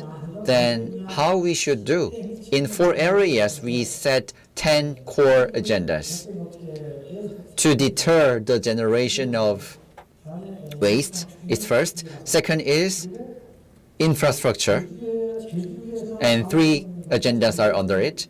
And waste generated in Jeju should be processed and treated in Jeju. So we have 3 agendas under this. And also we need to go with our Jeju Islanders. So if Jeju Islanders are against something, then it takes a lot to do something. So with Jeju Islanders, we are going to do some projects. So let me talk about 3 agendas and tasks under the area of waste, under the area of deterring waste generation. And it's been talked a lot by the governor as well as other figures. So we should use reusable cups. And we decided to increase the times of cleansing of reusable cups to 200 times. And as you heard before, Udo in restaurants and cafes in Udo are not using single-use cups. And small-size cafes or small-size markets or large-size markets have dedicated zones for zero waste.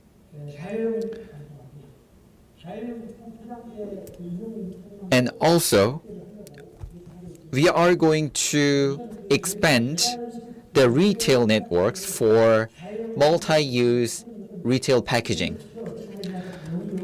And also currently we are carrying out a study, feasibility test and study. And next is public offices and the tourism sector. So for public offices with many state-funded companies, we can reduce plastics. And when you enter into public offices in the island, if you have single-use cups or single-use items, then you are not allowed to enter the offices. And to reduce waste in the tourism sector, we need to figure out how much waste is generated by tourists. And after the study, we are going to set up a specific and detailed plan. And third is about the secondary industry. You can see mulching vinyls. If we change it into biodegradable ones, then agricultural waste will be decreased, which will be good for waste treatment. So also we said we should go biodegradable when it comes to fishing gears as well.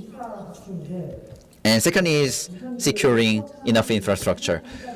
We have one incinerator, which is about 400 tons. So it is for sludge and for daily life waste. So we need one more incinerator with a capacity of 380 tons. So it was hard to select a zone, so we put incentives for competition, and 3 villages applied, and we are going to persuade the village. So if we select a village in September, then we may be able to burden regarding incineration. So when it comes to composting, we had some issues regarding odor. So we decided to go and establish a gasification facility. And currently we are carrying out a construction project as well. And it is a selection facility with state-of-the-art technologies and sensors. We are going to set up a province-wide daily life resource collection center. So this is a picture for construction. And the last task for infrastructure, we need to modernize the facility for drop-off. Currently, there are some outdoor drop-off hubs, but we are going to build a new drop-off hub site. And recycling support center will be built more so that each village has at least one recycling support center. And when it comes to carbon neutrality industry, we should formulate circular resource innovation cluster. We should create an industrial complex so that clean PET bottle industry or waste plastics and pyrolysis and wasted solar panels and dead batteries can be dealt with inside the province. And next is about construction materials made out of incinerated ashes. So we are going to, we have received many applications from many villages as well. And next is practice resource circulation with our islanders and residents. And currently we are carrying out many projects as well. Upcycling center establishment and private-public partnership when it comes to resource circulation and resource circulation village establishment. And last but not least, it cannot be done by a single department. All stakeholders and departments and working level people should work together. So that's why we created a practice committee, which is led by and presided by the governor. This is how we are working today. So our goal is to eradicate open dumping by 2030. Open dumping is about just dumping on an open site. And we are going to reduce 30% of plastic waste by 2030 compared to 2020, so that by 2030 we will be able to achieve 90% of recycling rates. So your support and interest would be very much appreciated. Thank you very much for your attention. Thank you very much, Director Kang, for your presentation.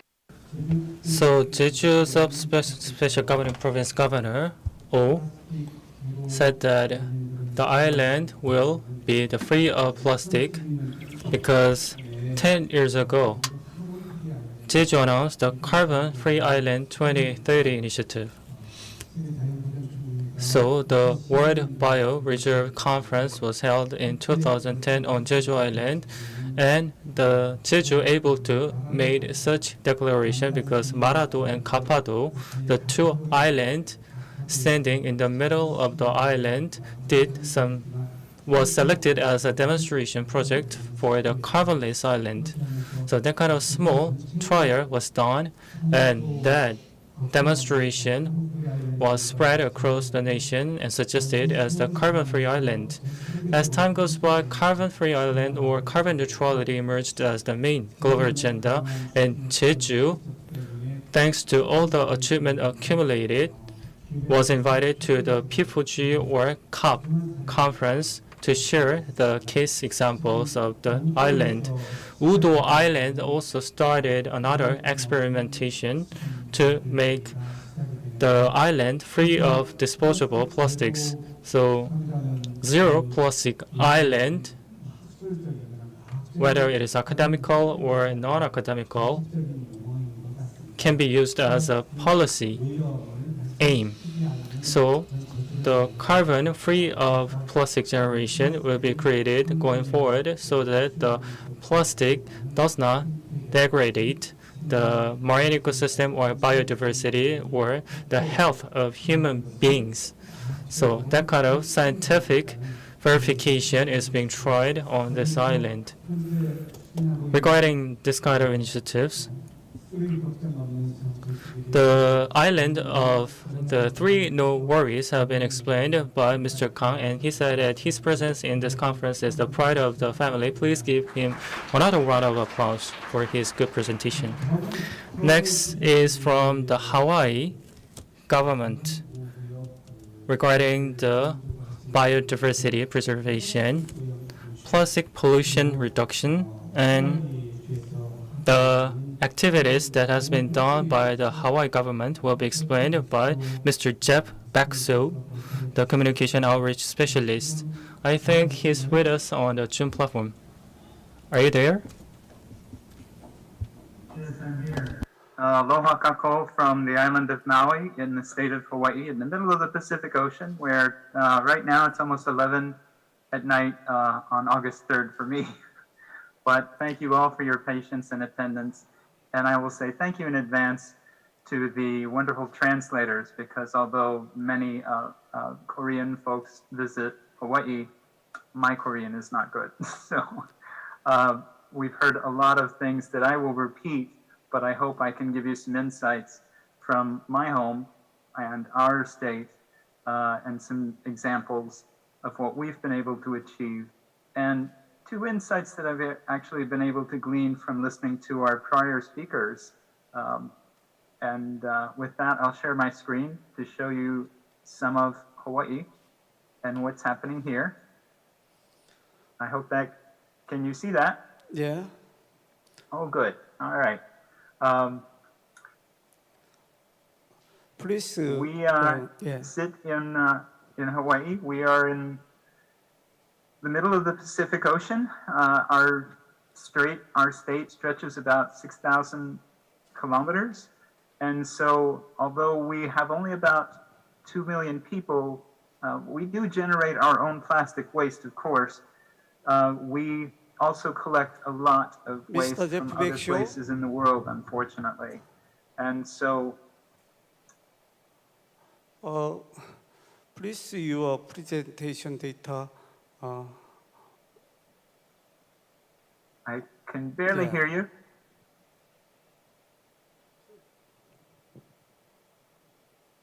I hope you can hear me. Please slide show. I think the slide is not being shared. Okay.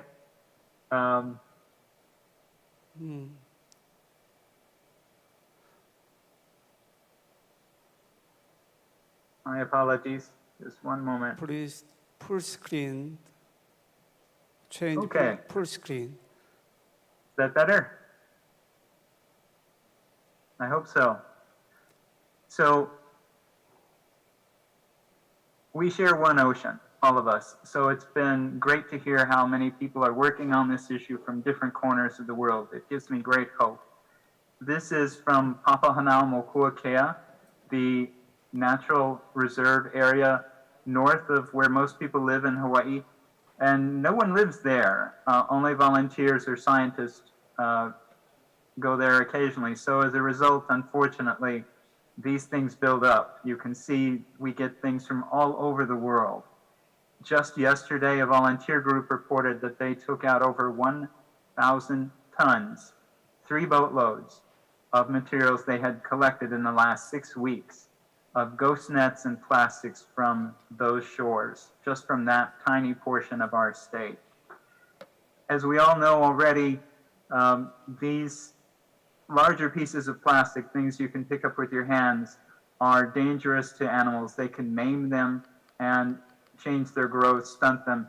Of course, green sea turtles are no longer considered endangered in the United States, but monk seals are. They number less than 1,400 in the wild, the most endangered seal on the planet. And young animals make the mistakes of encountering these plastics, or they have no choice. In an area that I intimately love, a coastline, only a half a kilometer long, I picked up all the items you see on the left side of the screen in just 1 hour. And of course, we collect all manner of floating plastic things, as you can see on this central picture. Nets take a lot of volunteer work to get off of the reef and into a truck, but all of these things keep coming to us. Now, this isn't just about volunteers. It also costs our state millions of dollars and a lot of staff time. These young state workers, this took 3 days to collect this material, and they had to be flown in by helicopter because on Molokai, this is at the base of a very steep cliff, this coastline, and it cannot be approached by boats. So all of the big white bundles you see are packaging those plastics to be flown out by helicopter and taken to places where they can be incinerated. Now, macroplastics, these things we can pick up, are only, as we know, as we've heard, are only part of the problem. The problem with plastic bags or flexible plastics and microplastics, of course, is that they present as food items to endangered species. Hawksbill turtles, like the one on the left, a favorite food of theirs is jellyfish, and plastic bags look just like it. But even green sea turtles will eat the plastic. That's the plastic that was found in that 4 deceased green sea turtle you see on the right. Now, all of these plastics can become homes for living things, even such as coral, but the main danger we have are that microplastics and even plastic beads used in cosmetics and personal care products, all of these things grow algae on them. And this becomes a real problem for animals which mistake these items as food. Often people have told me, you know, if the animals are so stupid to eat these plastics, then it's their fault. But if you're an animal that relies on scent and a piece of plastic is in disguise because it's got algae growing on it and it smells like food, then you eat it. The hawksbill sea turtle hatchling on the left passed away and was washed back on shore with these plastic bits in its intestines and stomach. We don't know how many of these animals perish at sea and never come back to shore. They hatch from our beaches and they should be able to visit your island, but we don't know if they can make it. They're certainly encountering a world of microplastics. Even fish, like the one on the right, juvenile fish will mistake these foods as plastics. Now that moves up the food chain, of course, as we've mentioned, seabirds. This is a Hawaiian dark-rumped petrel.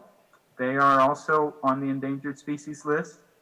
They nest in the main Hawaiian islands, but they feed thousands of miles out to sea and come back to the shore to feed their chicks to our islands. But they feed on things that float on the surface. Seabirds that feed on fish are ingesting plastic, which fish have already ingested. So even though they may correctly identify a fish as a food, then they can still get plastics into their own systems. And sadly, these can be transferred to their chicks that they keep filling their gullets full. But the baby is always hungry because the baby is not really getting any nutrition. Now, larger animals know how to navigate through our plastic waters that we're creating. But of course, again, the monk seal is a fish eater. And if it's eating fish that have eaten plastic, it's involuntarily ingesting plastic as well.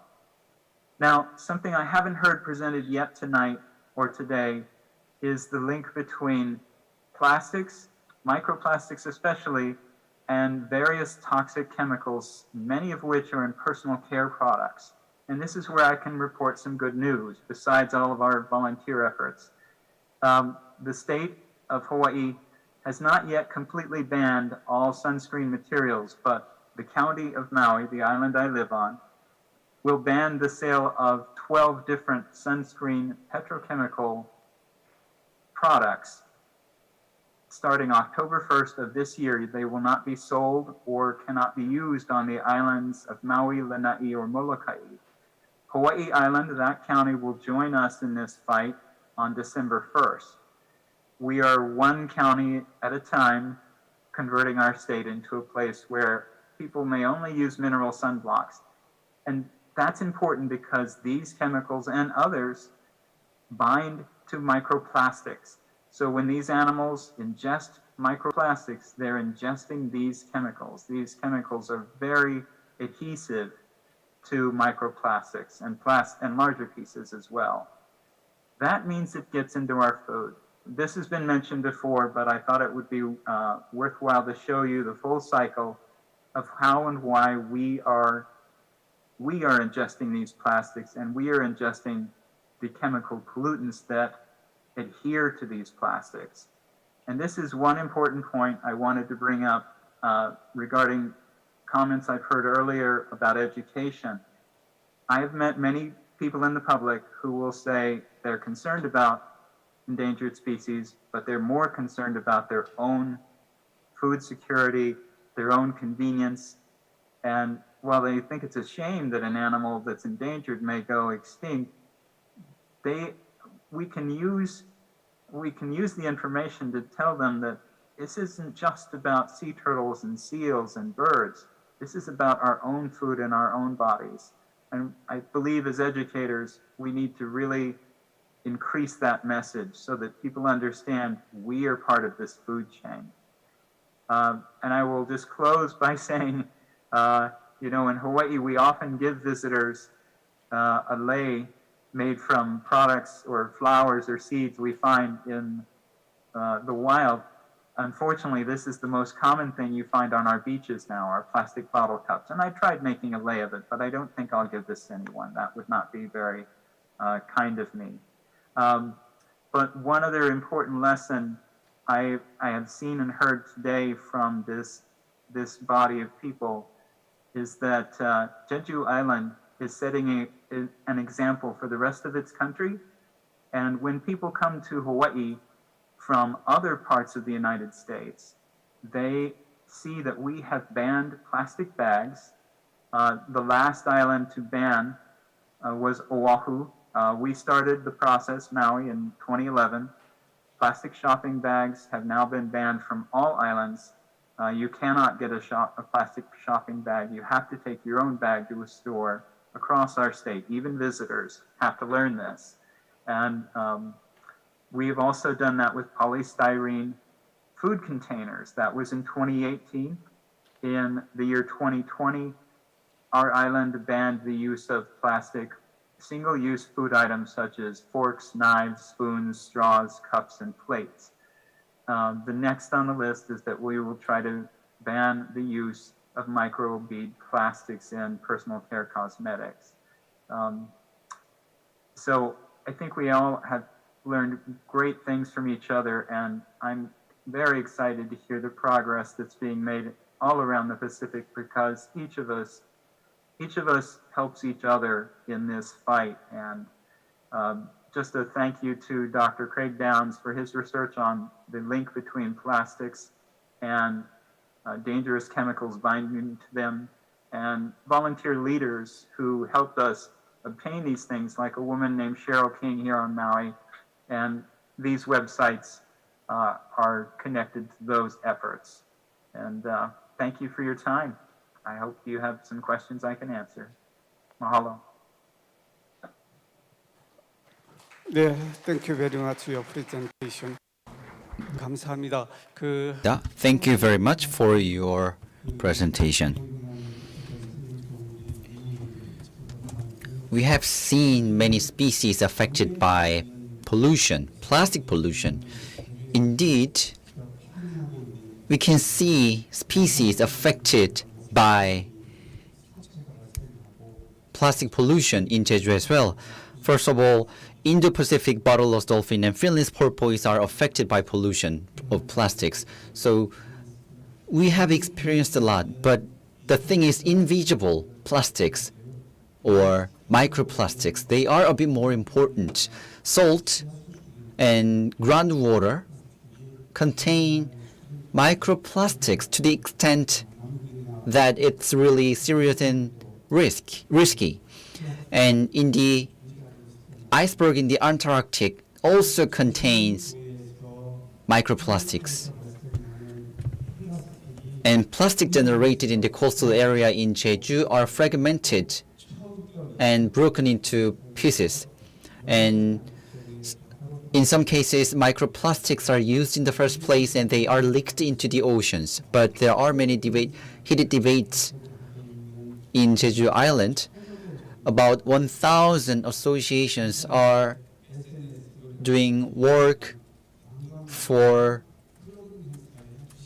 recycling and some eco-friendly movement. And some visitors came to Jeju and took part in some campaigns. And some visitors come to Hala Mountain and collect waste. I guess the engagement of citizens is very important. They can play a role as a watchdog, but they can play as a partner as well. So last but not least, I'd like to ask Director Ko Ho-young of Korea Environment Corporation for his speech under the theme of COVID-19 responses and establishment of real-time safety management system of medical waste. Since 2020, the COVID-19 has prolonged over the last 3 years. The biggest concern generated is about the volume of plastic waste generated. So please, Director Go ahead. Please welcome him with a big hand. 네, 반갑습니다. Ladies and gentlemen, it's my great pleasure to be part of it. My presentation is final presentation. Be relaxed because it was kind of the marathon-like forum, so please be relaxed. My presentation is about the COVID-19 outbreak and the waste generated because of the pandemic and how we have responded to this kind of medical waste and how safely we have managed the waste, medical waste. So plastic containers generated because of the COVID-19 has increased, and also RFID technologies are being used to track and manage the medical waste. So those will be covered in my presentation mainly. Dear participants, the medical waste are designated as a special waste because MERS or COVID, those kind of contagious disease, make the people who use the medical product transfer their contagious disease onto those products as well. So those kind of medical products are also called as contagious waste as well. Now we just call it medical waste, but in the past we used to call it as contagious waste back in 2005. So back in 2005, we put RFID tag to entire medical waste to track and manage the medical waste in a safe manner. And if you see the types of medical waste, there are 8 types. And the number 1 is medical waste for quarantine, which has high level of contagious possibility, and also tissues or placentas or other for hazardous medical waste and general medical waste. So let me give you details of the management process. When waste is generated, for example, if you go to hospital, you can see the syringe and the synthetic resin that cover the syringe, and you will find a red mark on it. So that synthetic resin is used for syringe, and the box next to it is the vinyl, synthetic resin vinyl. So those 2 boxes or vinyl are used to collect and seal the medical waste and put the RFID tag onto it. In the process of collection and transportation, everything is completely airtight sealed in this truck, and then RFID is checked once again to track the collection and transportation. Also, they are moved to 16 designated incinerators. When the truck comes in, RFID scan is done, and during the process of incineration, RFID tag is also used to track the incineration as well.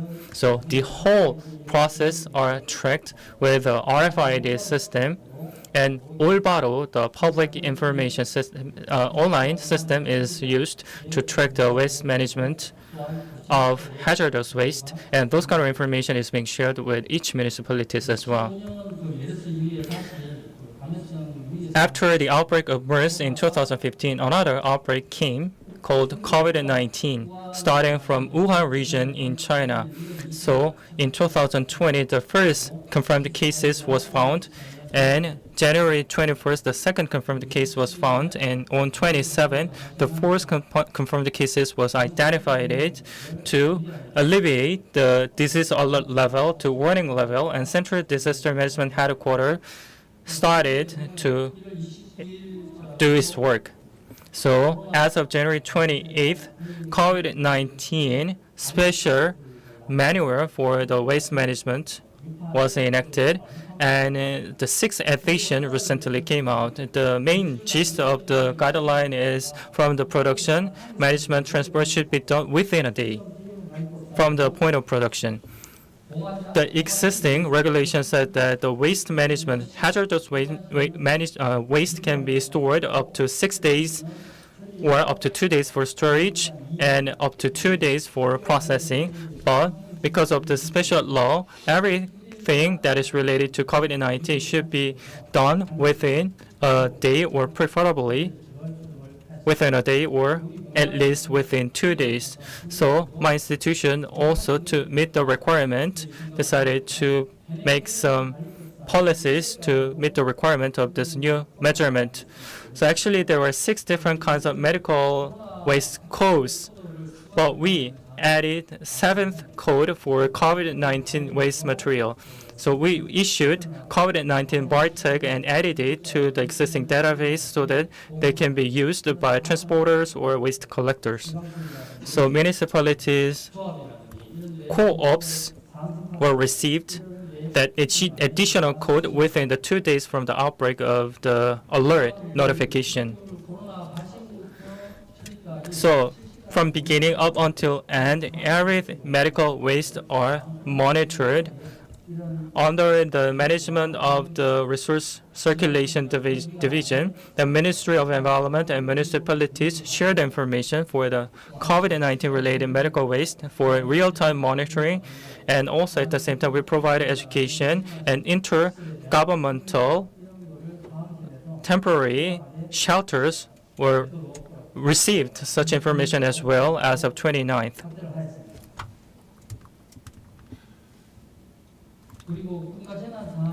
Also, since it was a national crisis, we decided to put the management first, then approver.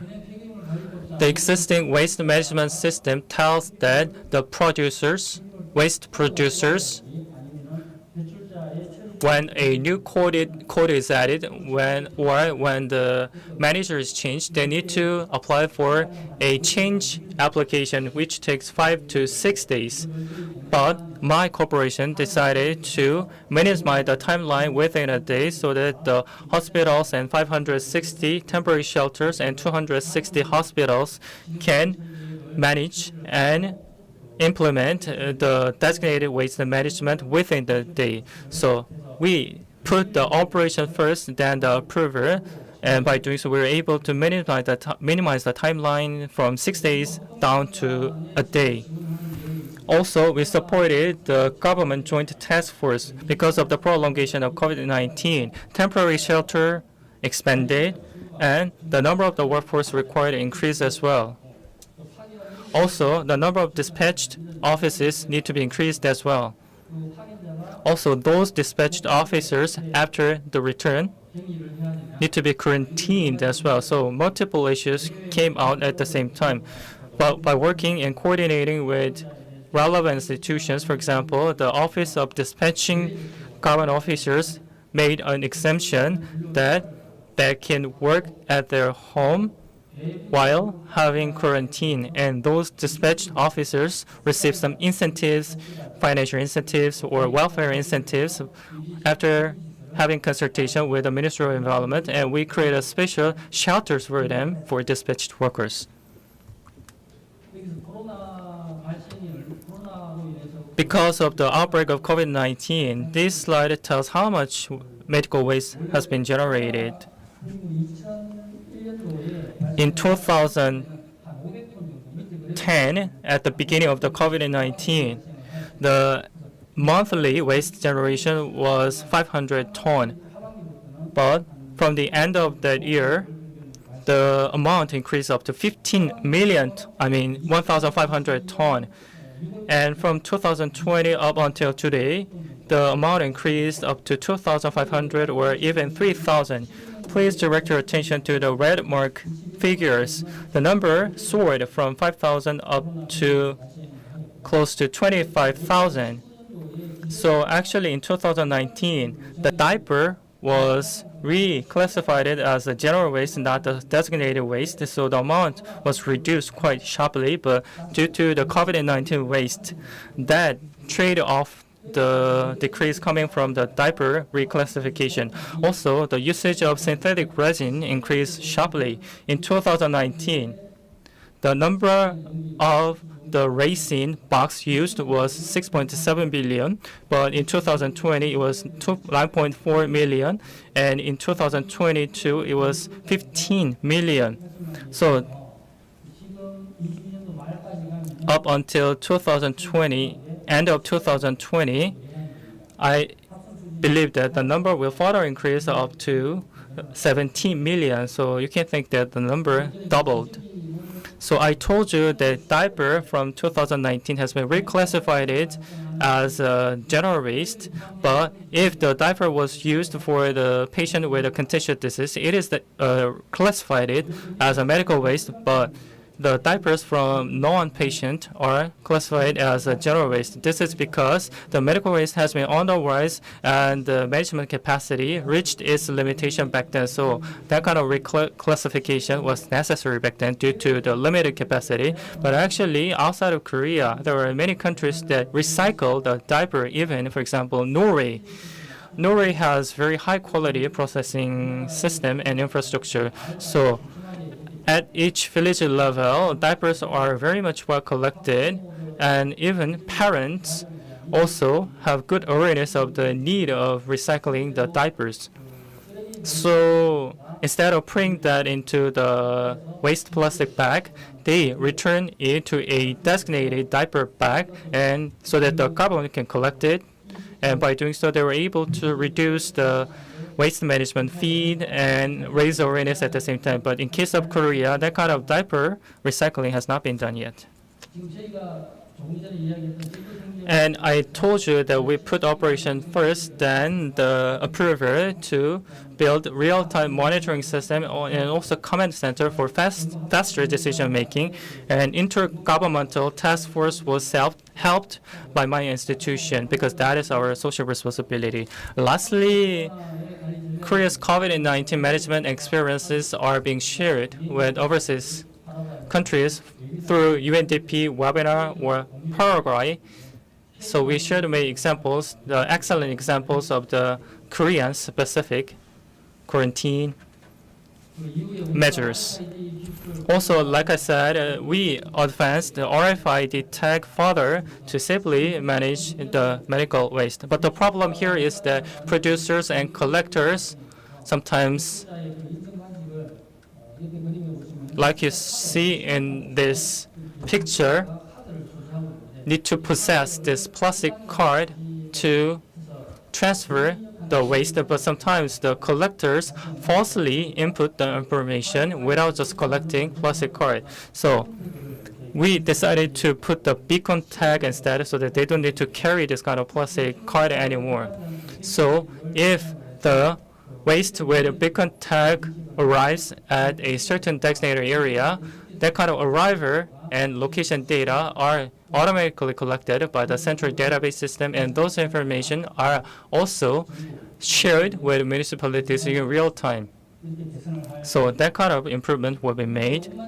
Secondly, transporters and collectors, when they give and receive the garbage, they are doing such work at a truck level.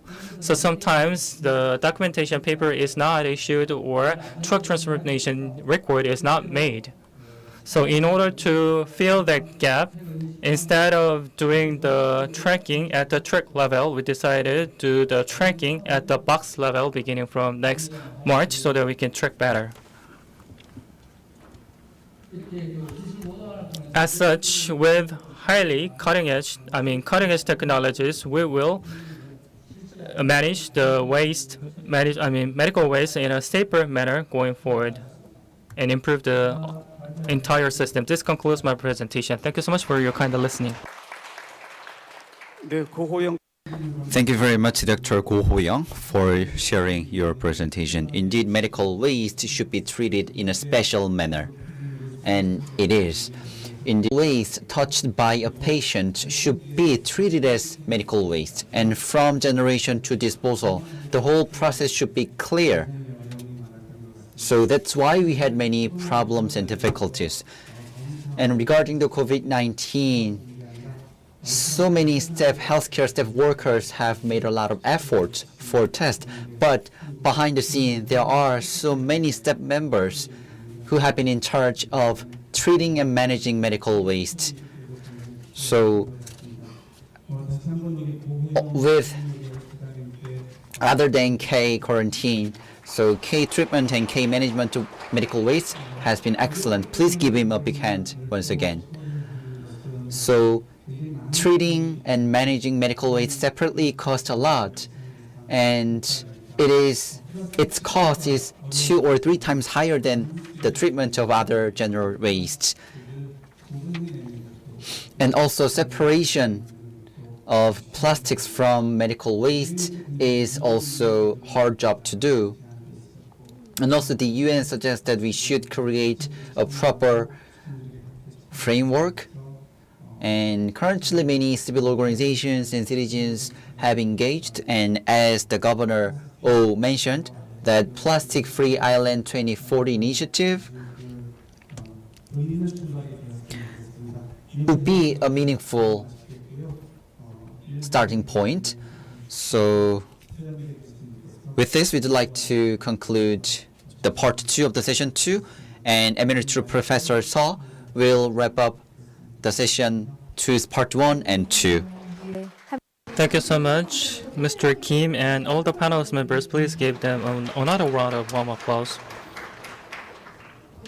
Thank you so much. As you just said, now the panel discussion will commence, and the moderator, Mr. Seo, will come onto the stage once again to moderate the session, and also Ms. Dit Window-Beiser, please come onto the stage once again for the panel discussion. So we had 2 rounds of the discussion to talk about the plastic management, and also we were able to listen to many overseas cases so that we can make our planet cleaner and safer, and to make our planet free of plastic pollutions. So it is time for us to share our ideas wholeheartedly. And if you have any question, please leave your message in the YouTube chat so that we can deliver them to each presenters. Professor Seo, the floor is yours.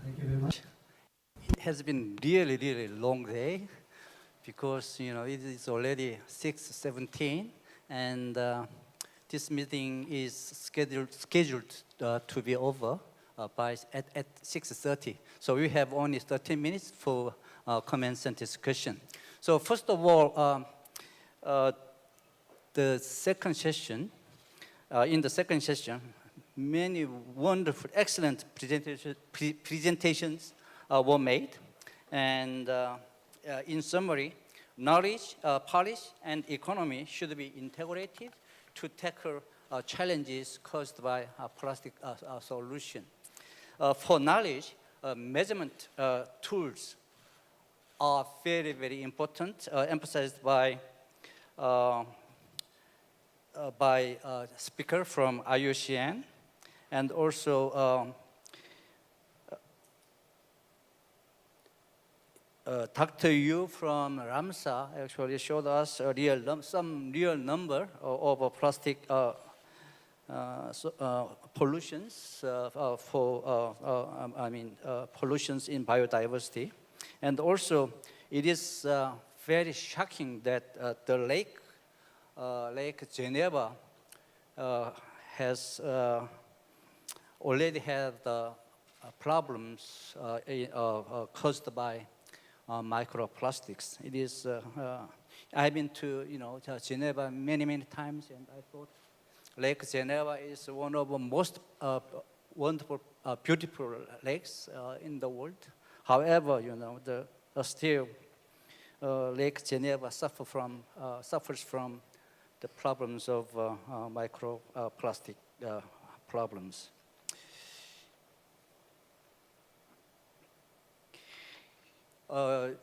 Let me invite any speakers for comments for other presentations, or if you like to add some comments for your own presentations.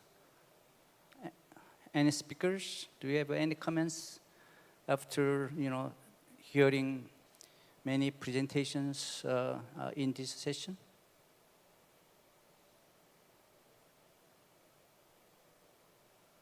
Well, then let me point out another thing. I think collaboration among stakeholders are very, very important, such as, nation to nation.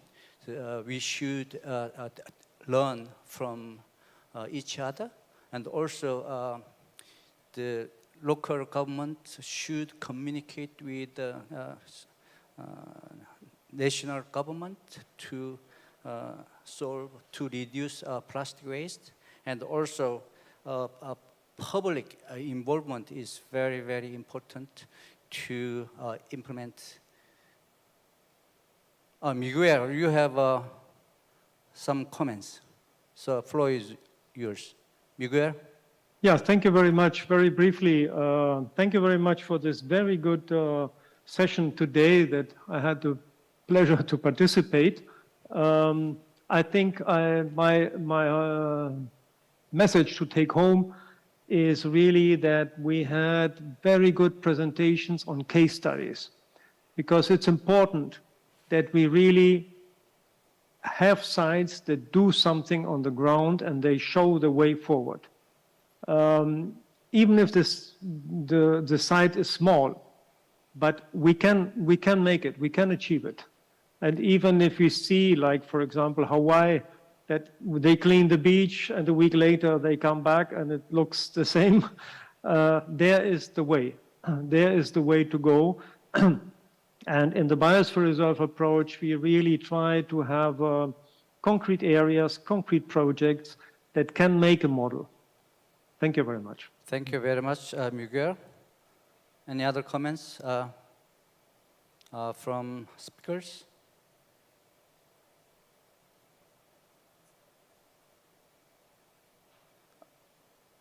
Then let's move to Lynn. You have some comments, right?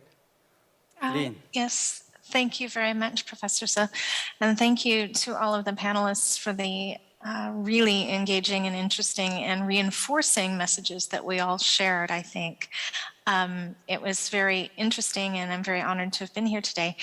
I would like to just say that in terms of collaboration, to make your point, Professor So, that the collaboration opportunities with IUCN, with ICLEI, with the other organizations that have presented today are, we have been doing a lot of this work together, and we'd like to continue, IUCN especially, expanding our collaboration opportunities with our Jeju Leaders Forum that is coming in October, that will be happening just a few months from now.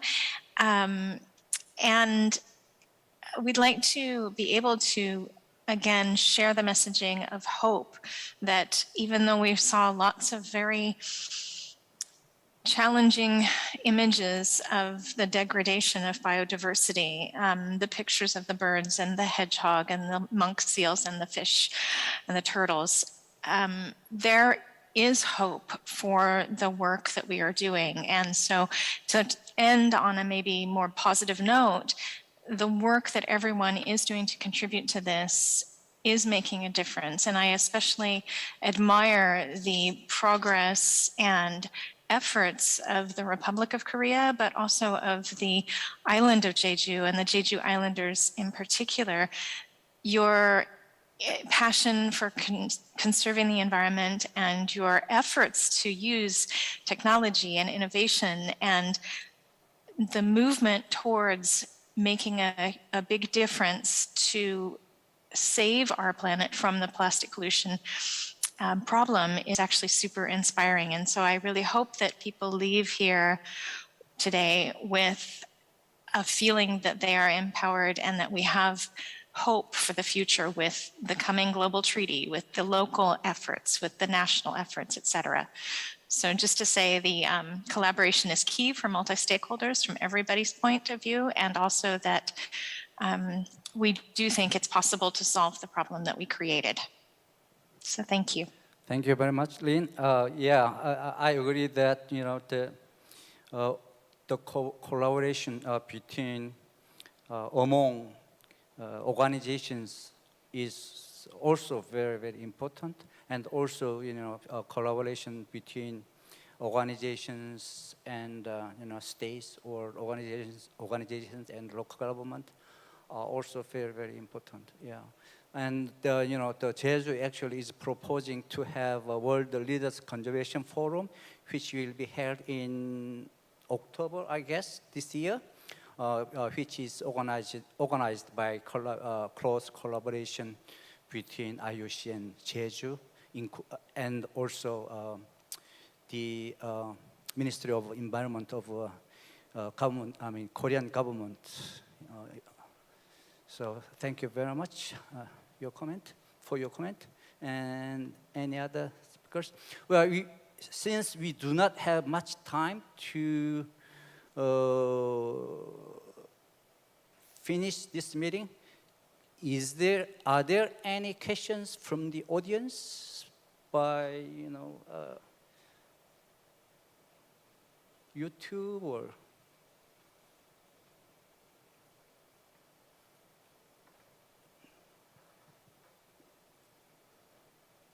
Wow, Jeju, you are in trouble now. The first question, Jeju, do you really think you can achieve your very, very ambitious goal of a waste-free island by 2030 or 2040? I don't exactly remember. Do you really think it is possible? Is it feasible?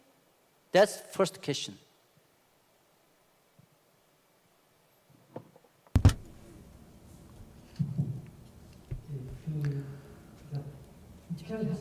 So 2030 waste-free island. So I believe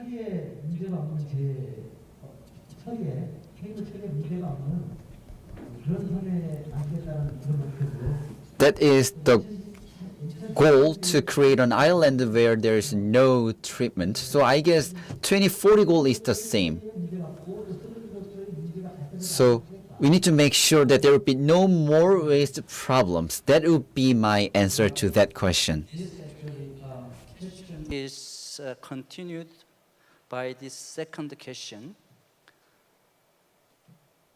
I will understand that the establishment of policy is important, but who is going to practice this policy?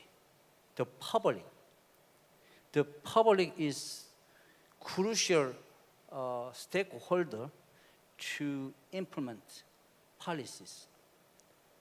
Do you have any idea how to have public aware of this problem, or how do you have any plan on public education?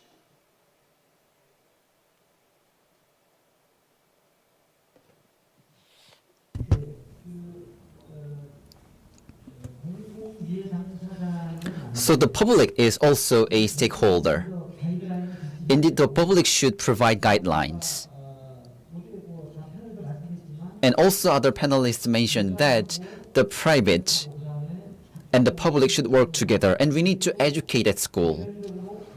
And separately, we are currently preparing for environmental education courses. And among 10 tasks, the last one was about PPP, private-public partnership, and I talked about we are currently preparing for education for environment. That's how we are working today.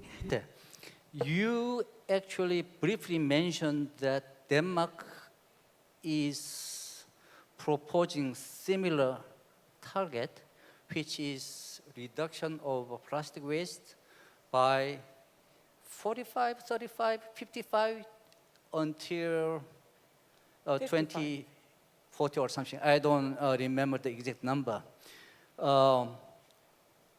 So what is major political processes to achieve this goal to the, by the proposed year? Yes, so the number was 55%, and I was wondering a bit about the differences of the numbers, and I checked it up. So I think it's important to say that the goal is that 100% of any plastic being marketed and sold in Europe should be reusable or recyclable by 2030. Another thing is that the amount of plastic waste should be reduced by 50% in the first place. So when we then calculate that 55% should be recycled, we're already talking about a smaller amount in total, out of a smaller amount. So how is this being implemented? This is an EU regulation and an obligation, a minimum obligation. But what it does is that it creates the foundation to allocate the funds, because we say implementation is the key. Implementation is infrastructure. It costs a lot to build new facilities. A recycling station today can cost several hundreds of millions kroner to implement, develop, test, and get these recycling technologies in place. So the implementation is about allocating the funds. It's about mobilizing. It's about creating the incentives. And at the end of the day, I can say that in Denmark, we as citizens pay our waste fee is directly related to the cost. So as soon as we get the incentives, as soon as we can incentivize also at the consumer level, also at the individual house and apartment level. The cleaner your fraction, the cheaper the cost. We need to work with the creative mindset of how do we get people engaged. And one of the presentations today was saying it's with the mind, it's with the heart, but it's also muscle memory. We know that it takes around 18 months to really implement a new sorting mechanism. So we need to be very careful on how we implement to get the maximum effect. But obviously this has to be done at several levels. And I want to just repeat that the core strategy in Denmark to reach this is talking about the circular economy, because this is where we find the real incentive everywhere to do more. Not what you're obliged to do, but more. Thank you. Thank you very much. Well, whenever we are proposing a certain number, like a certain percentage, as Lynn suggested, measurement tools are very important to estimate, how we achieve certain goals. That's what I think. Actually, there are a long list of questions here, but let me have last question from the audience. As we have mentioned, we have discussed collaboration between local government and the central government is very important. So if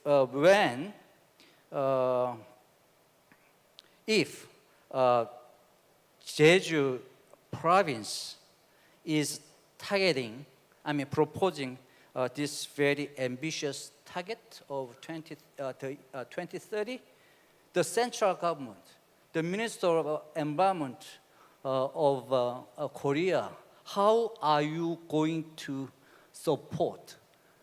How do you collaborate?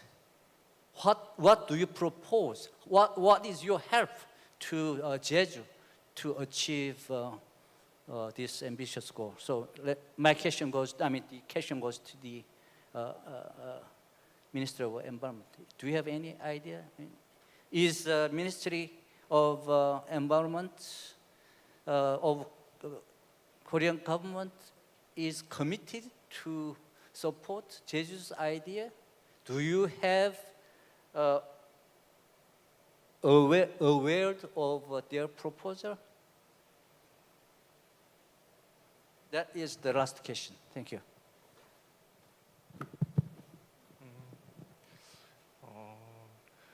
예, 저희 환경부에서 Actually, my Ministry of Environment recognized the effort of the Jeju Island for plastic-free island and carbon-free island. Of course, we recognize it. And Jeju Island and Ministry of Environment actually has been done quite a lot of projects together. For example, single disposable cup has been removed from certain coffee shops, and resource circulation clusters have been formed with a collaboration between Jeju government, special governing province, and the Ministry of Environment, to name a few. Also, like it was said, the plastic-free island, that kind of initiative of the Jeju Island has been in line with the central government direction, of course. So they are well synced, I believe. Of course, detailed projects and programs have not been revealed by the Jeju government, so it is very difficult to tell the details of the support we will give. But I believe that there are ample opportunities for cooperation between two sides. Instead of giving just simple financial incentives, the Ministry of Environment plans to expand the use of recycled raw materials as well as other policies. And Jeju said that the island will be free of plastic by 2040, and our policies will indirectly help the island to achieve the same, I believe. Let's wrap up this session because it's already 6:36. So first of all, I would like to thank all speakers for your attending this meeting by presence, insight, and also who attended this meeting remotely by online. And also I would like to thank all audience for their participation to this very meaningful meeting. And my sincere thanks goes to the staffs who have this meeting go smoothly, and also especially a simultaneous translator. You provided wonderful translation for Koreans as well as for speakers. My special thanks goes to the chair of this forum, who is the former Vice Minister of Environment, and currently he is Counselor of IUCN, elected, I think, last year. So can you give your final comments, or do you have any? Can I invite you for the final comments for this whole meeting today?